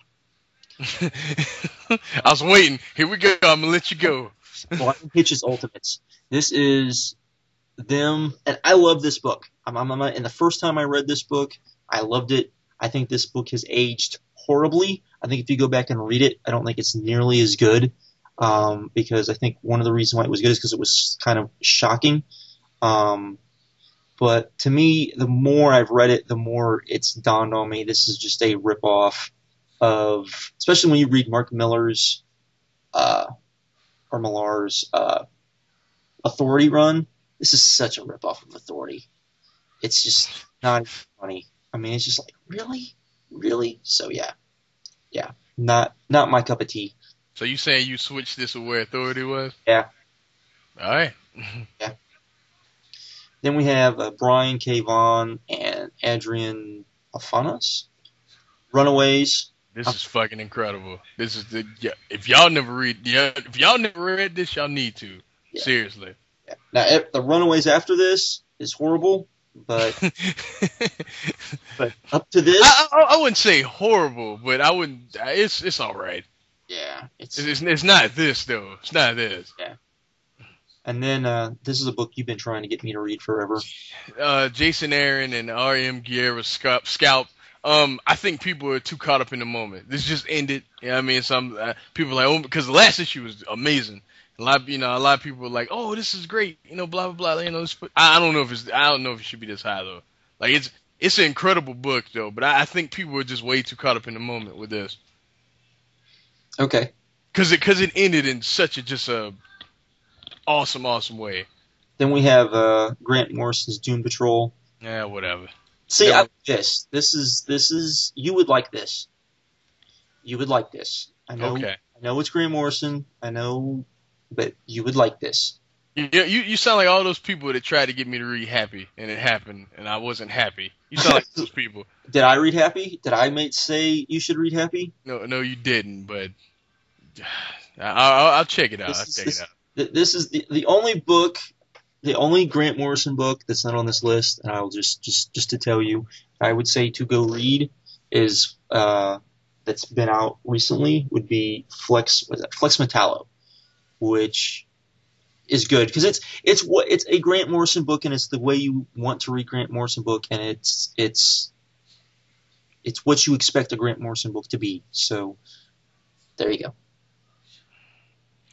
I'll check it out, Josh. Okay, but Doom Patrol is good stuff. So Warren Ellis, Derek Robinson, Rodney Ramos, Transmetropolitan. I'm fine. Absolutely, I love this, but 31 though. And people don't know, Josh. People really like this, so I'm fine with it being there. And I know that I've never, as much as I love. Okay, all right. I love Warren Ellis. This was the first Warren Ellis stuff I ever read, and I never wanted to read any more Warren Ellis stuff because it just didn't do anything for me. What? It didn't. Transmetropolitan? Yeah. You are a hard dude to please, I'll tell you that. Because it wasn't that I couldn't see that it was good and I couldn't understand that people would like it, but it wasn't anything that I couldn't get with Preacher or and Sandman was much better, and it was just there were other books at the time that I could get the same thing from. Does that make sense? I get what you're saying. Okay. This next one, I can't believe how high this is. Man, I love this book, but I don't know about this. This is Greg Rucka, Abe Brubaker's Gotham Central. I love this book, man, but this is 8th? I mean, well, not 8th, 30th? 30th? With 8 first place votes? I don't know about that. I love this. I love this, though. This is like, the concept is great. It's pretty much the story of the Gotham City Police and how they deal with Gotham. You know what I mean? Without the help of Batman. You know what I mean? It's I really like this a lot. 30 though. Yeah. Then you have Kurt Busiek and George Perez's Avengers. I feel like this is the best Avengers run of all time. So, I would agree with that. I just think this is probably too low. Too low? Yeah. Well, I think it should be higher. I mean, too high. I mean, not high enough. You think it should be like top 25? Yeah, top 25. Okay. 20. I got it. I mean, this next book should be my top 20. It'd be my top 25, but it wouldn't be in mine, but that's okay. No, we know that, Josh, because it's weird though. Has never read The Walking Dead. Yes, the next book, number 28, is Rob Kirkman, Tony Moore, and Charlie Adler's The Walking Dead. Even though Tony Moore only drew 7 issues, but this is everything y'all already know. If y'all TV series, critically acclaimed comic, shocking, some of the most shocking moments in the history of comic books, some of the most memorable characters in the history of comic books, one of the best books, period, ever. I'm cool with this being 28. It would be a little higher on my list, so I would be fine wherever it is from like here on up. You know what I mean? So it's fine. I just don't like it. I've read a couple of issues of it. I just can't get into it. This guy's weird. I'm telling you, he's weird. I don't understand him. Then we have a book that I don't know how this. See, I don't get why this is where it is, and another book is where it's at. It just doesn't make any sense. They should be flipped. Like, yeah, I would be fine if it was right here. If this other book wasn't so. But go ahead, Josh. Go ahead. Bill Wilmingham's, Mark Buckingham, and Steve Lelota's Fables. I love this book. This book A is lot of people do. This is great. this to me needs to be higher than this because well, I shouldn't say that. I'm fine with it being here. There is a book that is higher than this. Its sister book. Got no business, and it's in the top 5. We'll get to it. It got no business being that high. I'm like, what? Because this book, I mean, this is good stuff. I mean, how many books can you say have spawned now? How many spinoffs? Is it two monthly spinoffs? Had Jack of Fables and what else? And you've got you have Ferris. Ferris. And how many minis has this thing spun off? Good Lord. So yeah, I'm fine with this being here. So there you go. Oh man. Peter David's Incredible Hulk, number 26. Me personally, this would be in my top 10, but whatever. I'm fine with this. This is the greatest Hulk run of all time. I feel like Pac's run should have got a little bit of love on this list. Yeah, I mean, but but this is the best Hulk run of all time, and yeah, this is absolutely incredible. And the thing is it wasn't like he wrote one type of Hulk on this run. He did Mr. Fix It. He did Fix It. He did Fix It. He did what? Banner. Banner Hulk. He did Banner Hulk, Mr. Fix-It Hulk, regular he did straight up Savage Hulk. He did the Banner. He did the Hulk, its own. What do you call that Hulk?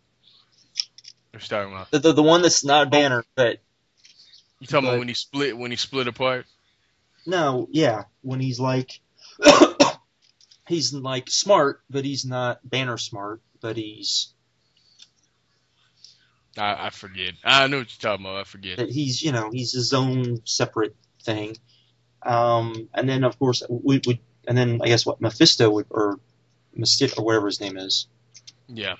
Would be in there too. So, I mean, this Future Imperfect to me is the best Hulk story ever written. One of the best Marvel stories ever written in this run. I go on forever talking about this, but well, not only that, but to me, Hulk the End is probably the best the end story. I agree with that.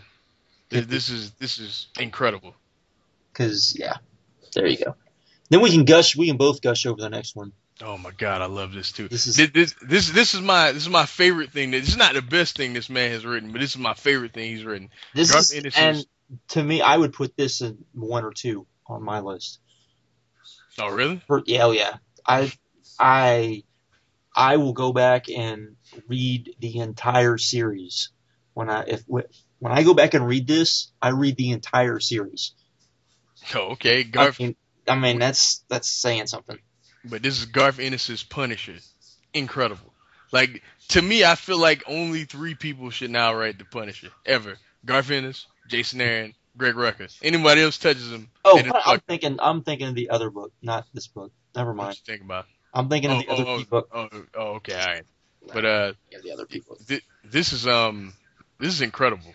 Like this is Punisher Max to me is like it to me is I feel like it's kind of too hard. It's kind of hard to write the Punisher any other way.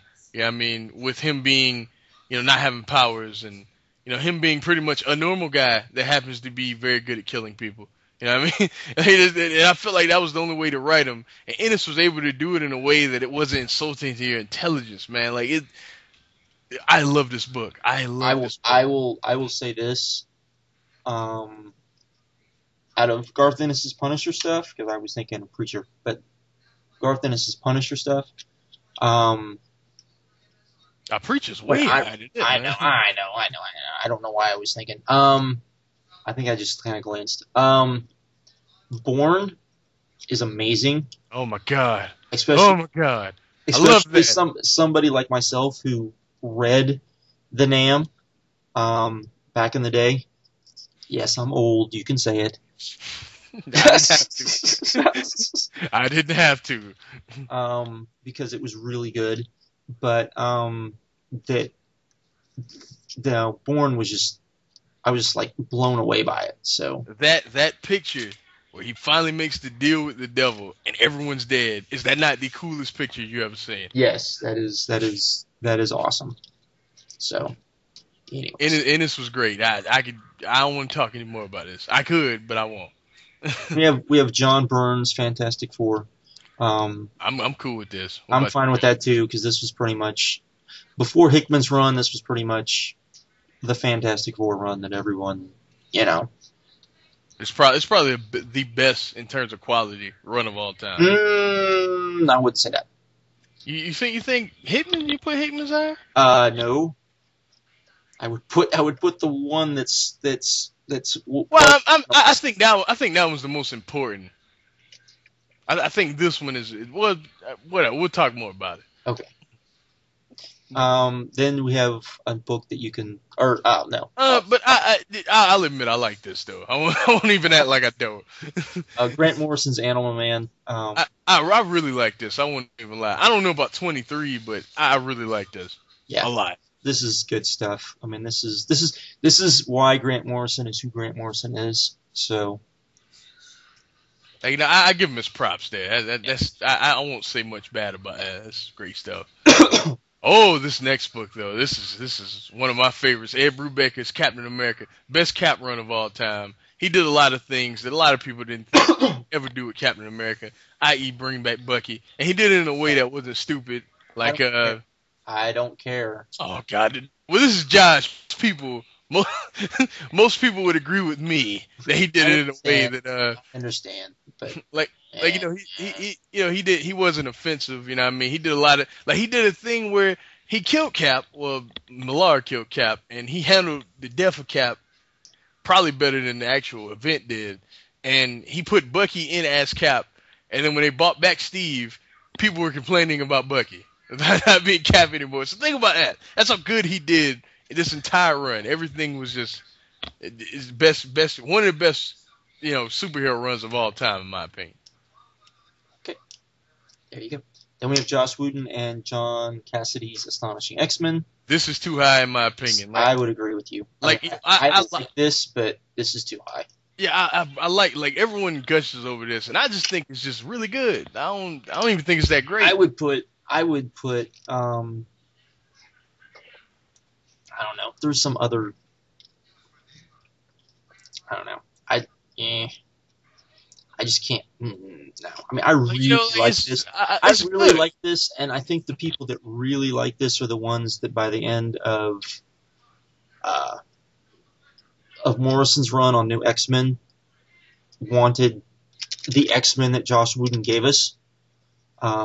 But, and it has John Cassidy's art, which is pretty. It took us a long time to get the series, which, speaking of which, issue... Well, finally tomorrow.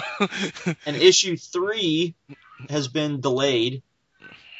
God. By a good way, so, yeah. Anyways, then we have Keith Griffin and J.M.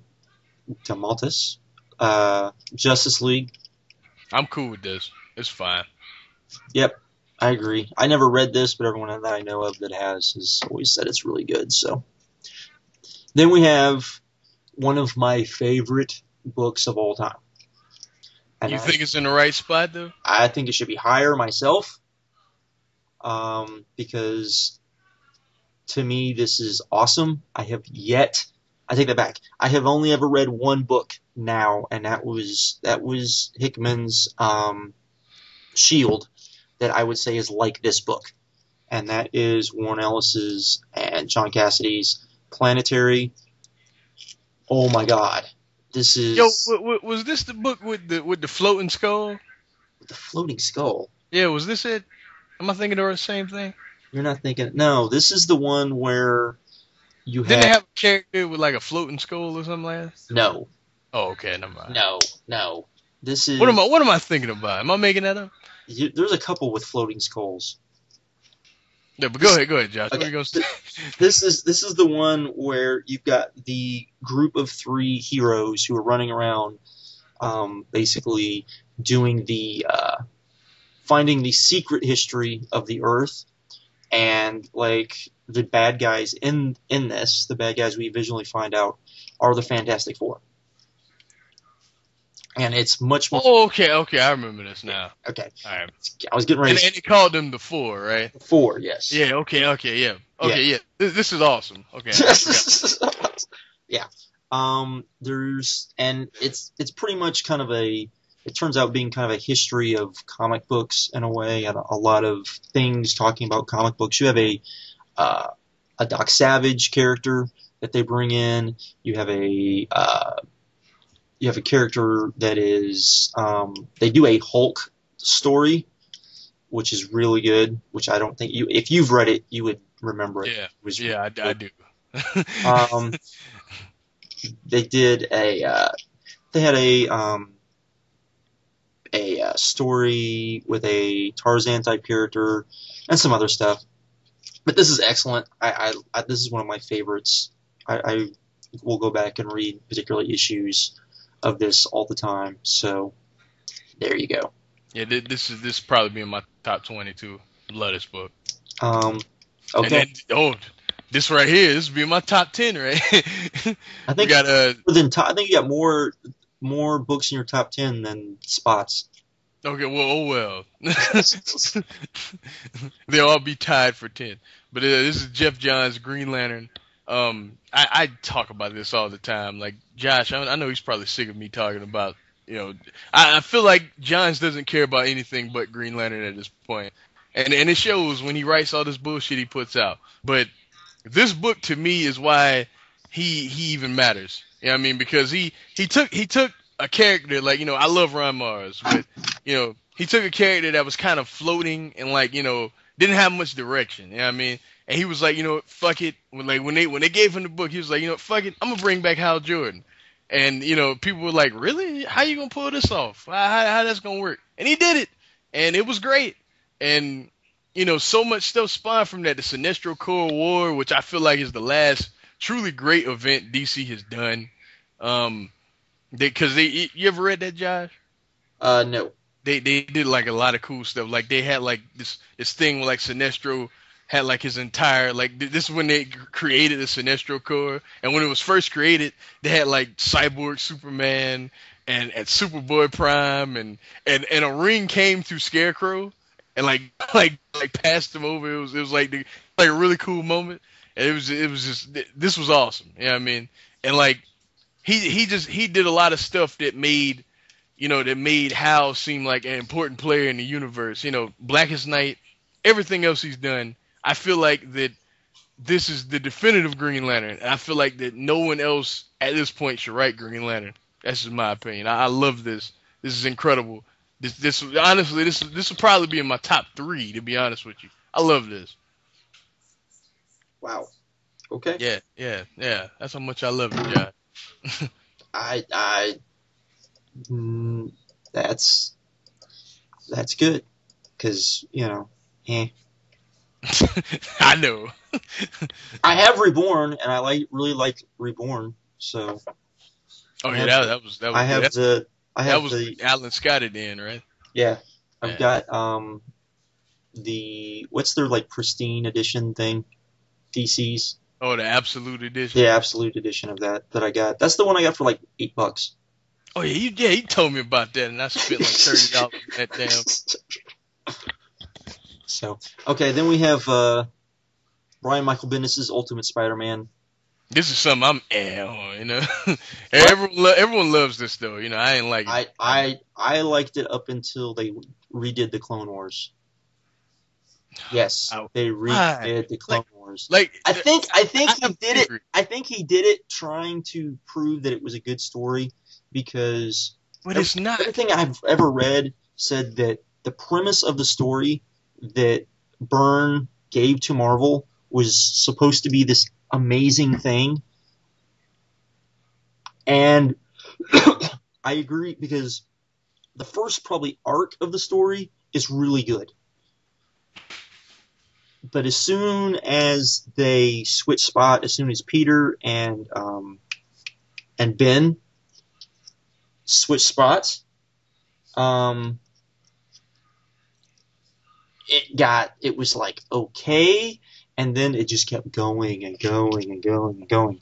But I read it up until then. That's when it kind of, but I knew people even then that said that they made the Clone Saga work. So Man, there we go. I have a theory. I believe that's why I'm not a fan of Spider-Man, the Clone Saga. There's a lot of people like that.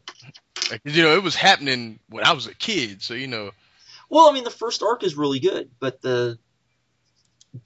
after that, it just kind of goes off into who knows where land. This next one is for you, sir. Oh, okay. Oh, yeah.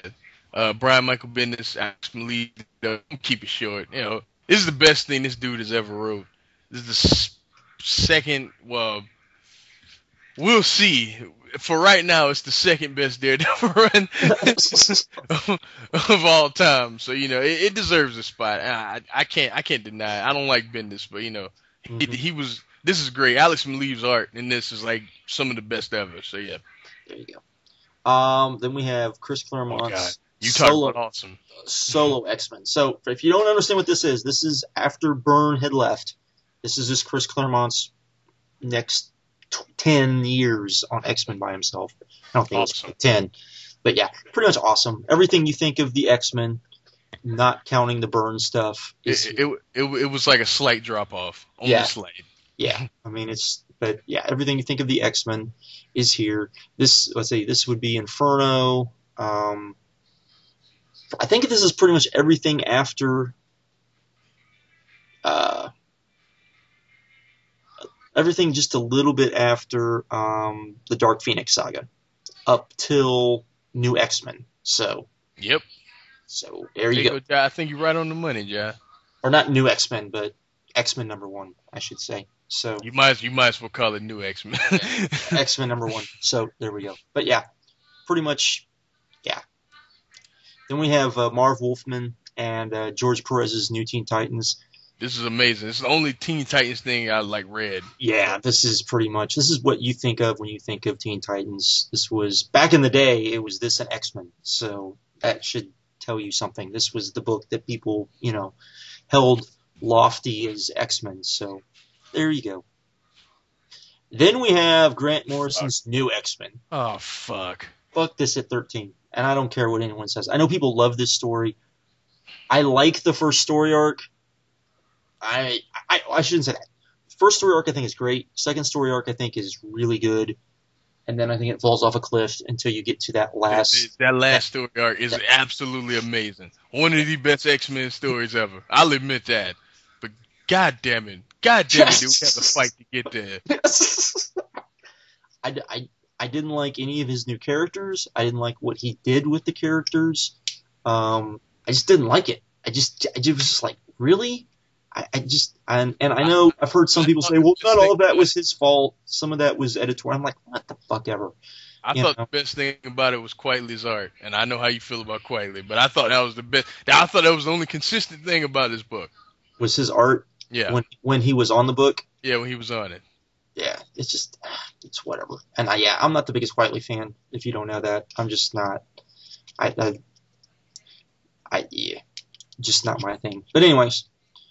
But this next one, I have no problem being where it is. Yes, this is the best thing this man has ever wrote. Grant Morrison's JLA. This is the best JLA run of all time. I would honestly say, and this is coming from me, this is top 10. That's just me. I'll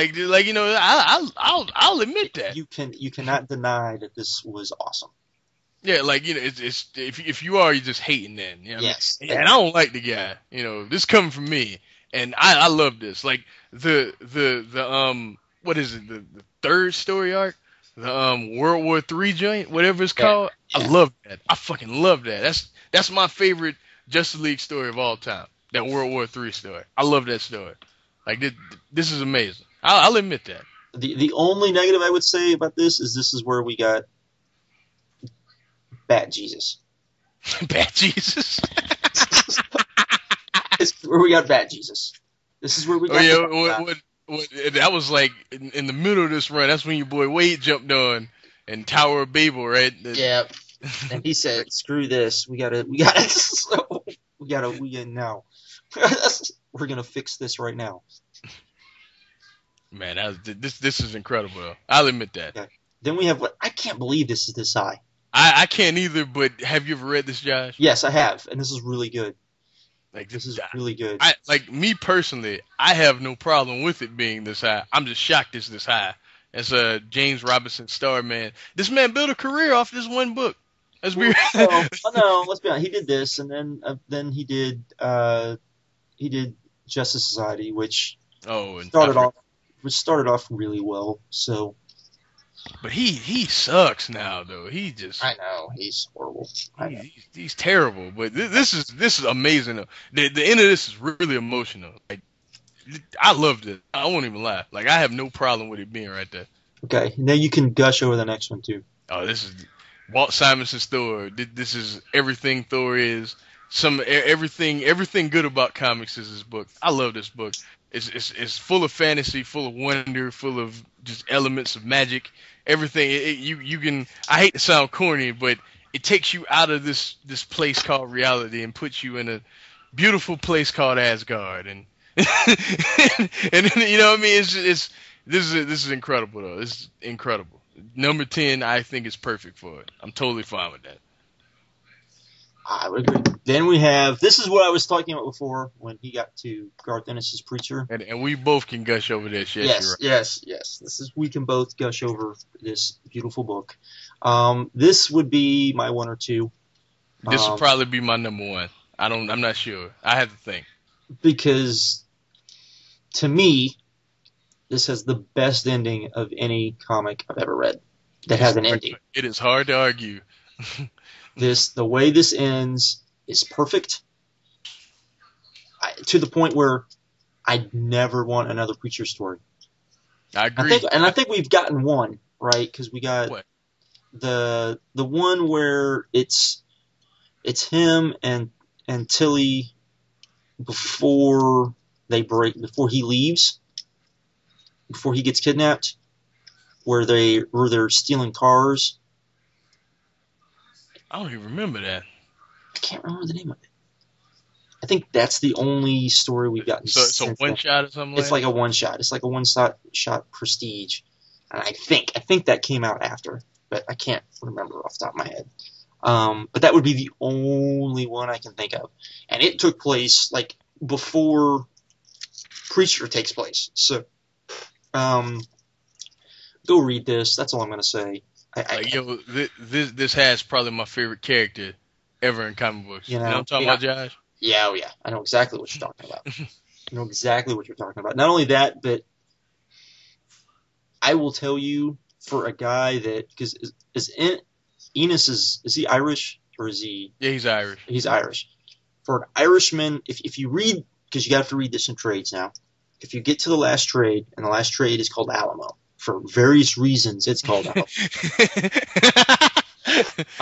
And being that I lived in Texas for as long as I did,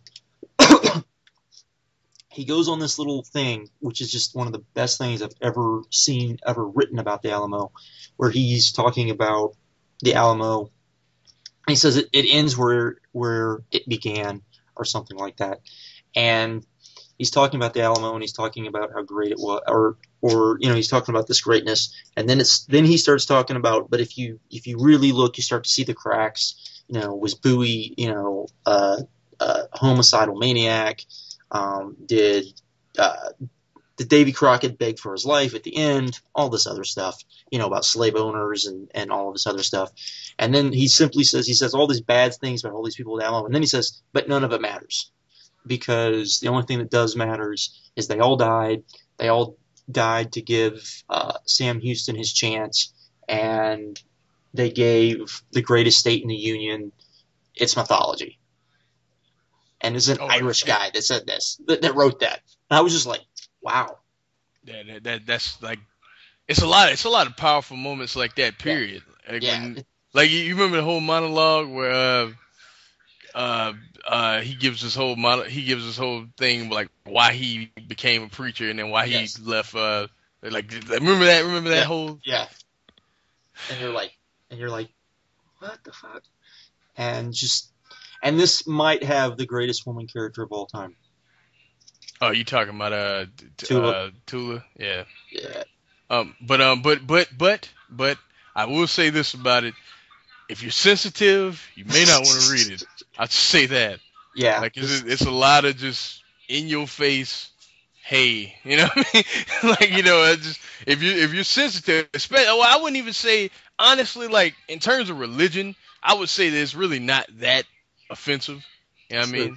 True. I would say at first, like, if you can get past it at first, after a while, you just kind of become numb to what's going on in terms of religion. But like, it's just it's some other things that would offend you in the book. So this is true. This is true. Okay, you can go on. Oh fuck, man. Oh, fuck. Next, this is why I was upset. Next, we got Grant Morrison's Batman with 27 first place votes. Okay, you know what message this gives us? This is the last Batman run on this list. Okay, let's break down real quick what's in Grant Morrison's Batman run. Okay, I'm not going in order because I don't remember. Who gives a fuck? Okay, we got Black Glove. What is it? What is it? The return. You got Black Glove. You got the return of R.I.P. You got Last Rites. Your return. No, that was Paul Dini that did that. Return of, and that was his fault. Like, I hate to say it like that, but that was his fault. But you got what? Last Rites, R.I.P. The Black Glove. You got Batman Inc. Batman Inc. The beginning of Batman and Robin is the only thing I liked out of this whole thing. But of everything but here's my point. It divided Batman readers in general. There was not a universal opinion about Morrison's Batman. I'm sorry, it was not. The people that really liked it loved it. But there were a lot of people that turned their back on Batman because of this run. How in the fuck can this ever even be considered the best of anything? Because this is the last Batman run on the list. This was what was O'Neil? What was O'Neil and Adams, Josh? What was it? Like up at like 70 something. Like I think it was like early 60s or something like that. This is 60 spots higher than O'Neil and Robinson. It was 69. It was 69. 61 spots higher than O'Neil and Robinson. The men that created Ra's al Ghul. What? Like, how does something like that even happen? Like, I don't get it at all. Batman R.I.P. is the most scrutinized and most beloved story I've ever seen in my life. Seriously. Like, I know a lot of people that love it, and I know twice as many people that hate it. Like, I don't get this. I don't get this at all. And also, this gave this motherfucker Rain to do what's the name? Final Crisis, and all of you love that, right? Really? Really? Y'all all love that, right? Y'all love the fact that Batman shot Darkseid in the face. That was a good thing, right? Like I don't get it. Like, I know y'all see the name Morrison, and I know y'all see Batman, and you're like, hey, Morrison's my boy, and I liked a little bit of his run, so I'm gonna vote for it. That's what it was. But can you honestly say, in your heart of hearts, this is better than fucking Denny O'Neil and Neil Adams' run? And where is fucking Chuck Dixon and Neil Adams even on this list? Like, they aren't even on this list. I don't understand. I just don't. I'm done, Josh. I'm done. Okay. I will hit you with one more thing about this. Oh God. This got as many first place votes as a book we've not talked about yet, which was Alan Moore's Swamp Thing. Oh my God. Think about that. Think about that in your head. Oh my God. Think about that in your head. You want to move on? Yeah, let's move on. Yeah. Okay. Now let's talk about something amazing. Yes. Frank Miller, Klaus Jansson's Daredevil. Best Daredevil ever. One of my favorite superheroes. The best run ever on Daredevil. I am totally fine with this. Totally fine. It would be higher to me, but I'm fine with this. This is why Frank Miller is Frank Miller. Yeah, this is pretty much where his reputation came from. This and The Dark Knight Returns. Then we have Stan Lee and Steve Ditko's Amazing Spider-Man. Okay, I take this back. This is my number one solely because this is comic books. You know what I mean? This is like what I go in the store and I see. You know what I mean? Like, this is that's pretty true. This is the definition probably of modern comics in a lot of ways. Yeah, like so I would say this kind of has to be number one. That's my opinion. But I'm fine with it being number 6. With Then we have a book that I don't know why oh, this book, and I like this book.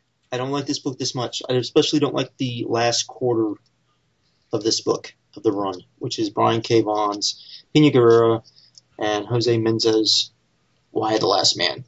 this is amazing. It's an amazing book, but number 5 is too high. This should not be, in my opinion, higher than Fables. I don't get it. I don't understand it. I had to stop reading this because I got just like, I was just getting like, oh my god, I was just like, what the hell? And so, yeah. Anyways, whatever. All right, next, Stan Lee, Jack Kirby's Fantastic Four. See, I wouldn't, it has to be this high because this is this is probably this is the birth. Like this started the Marvel, boom. You know what I mean? Yes, so it has to be this high. Marvel. So yeah. Then you've got Alan Moore's Swamp Thing. Incredible. And I don't understand how fucking Grant Morrison's Batman got just as many votes as this. It's ridiculous. Yeah. Ridiculous. This is the definition of Swamp Thing.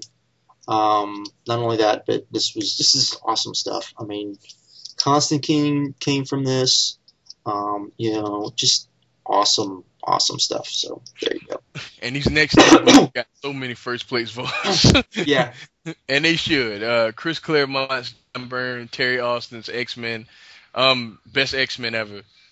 Dark Phoenix, everything you know about X-Men, every major story that has happened came in this run.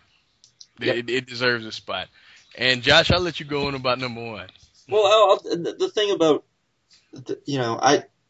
I've said this before that X-Men was probably the first superhero book I ever read.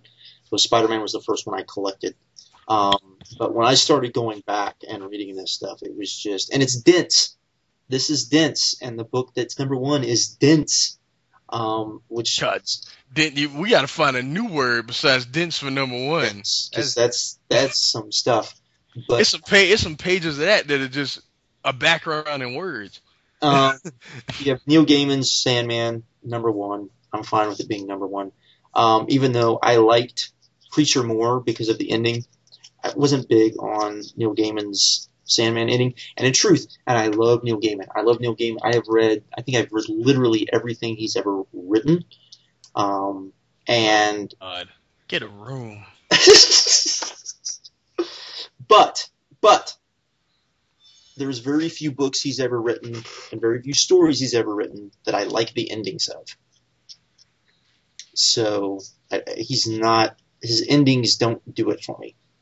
You're not the first person to tell me that either. You look at like whatever happened to the Caped Crusader. Oh God, that's so weird.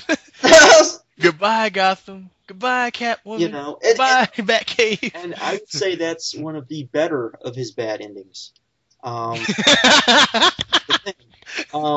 the ending of like American Gods, which that's his like book. That's like his coming out book. Oh yeah. The ending to that book is just like, huh? That's the end. I haven't read Anansi's voice, so I don't know. Maybe that actually has a better ending that ties everything together.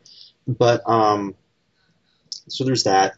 The end to Stardust is the same way. Oh God, that's an odd story in general.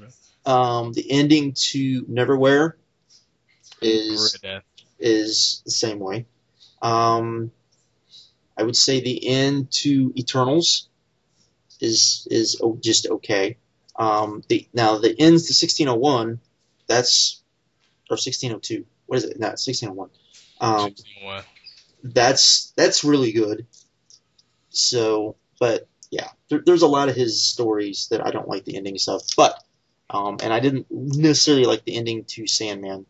That said, there's just so much awesomeness in this series that an ambitious book too. Took a lot of risks that a lot of people didn't at the time.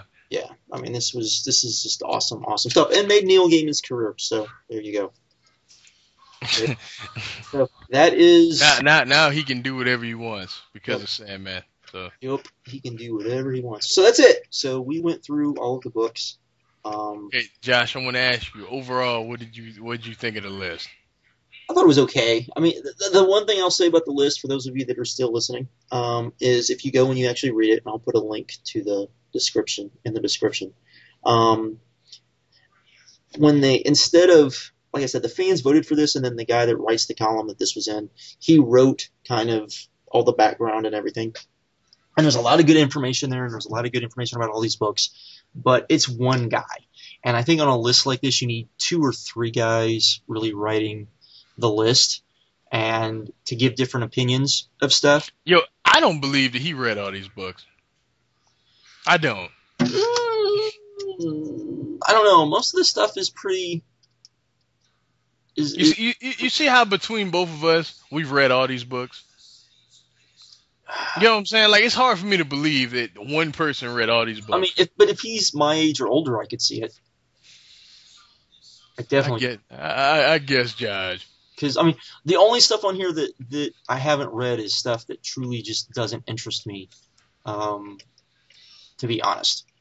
But if it was my job to have known all of these books, and maybe he has. I mean, maybe I mean, because I mean, the long runs on this that you couldn't read, in a couple graphic novels, are stuff that most people have read. So, anyways, Oh, yeah, that's true. Okay. Since you put it like that. And the stuff that's not is stuff you could read, pretty easily, especially if you were part of a comic book site. You could get the graphic novels fairly easily. So there you go. But yeah, I mean, he basically wrote all the stuff, and so there was that. But yeah, not that would be my only gripe is I wish they had done like a video or audio of the thing because I think that would be better. Well, like a whole panel. Yeah, like a whole panel, like 3 guys, maybe 2 or 3 guys. So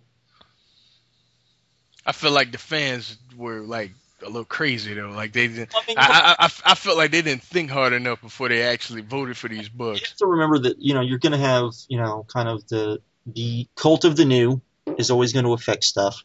I don't care, man. I'm just Grant Morrison at number 8, Josh. just hear me out, and also because you have to remember this was voted on before we were deep, I would say, into. Well, that's not true. That was true. I'm sure that a lot of this was voted on before people started bailing on Action Comics. So, and I'm with you. I mean, I know people that love his run, but it's just like his new X-Men run. There's people that love it, and there's people that despise it. So, but I'm just saying, I know way more people that was like his Batman is just fucking stupid. I know so many people that for every one person I know that loves that shit, there are like 12 I know that don't. I understand. I do. I mean, I know for every one person I know that loves him, there's like 0.3 people that don't. I mean, so like I feel alone when I say something bad about him, because everyone else likes him. But no. But yeah, anyway, that's the list, people. That's the list, folks. That is the list. So there you go. Go, like we said, go read the stuff because the stuff is all worth reading. So, because like I said, there's only like 2 or 3 things on this list I haven't read. So there we go. Anyways, we're up.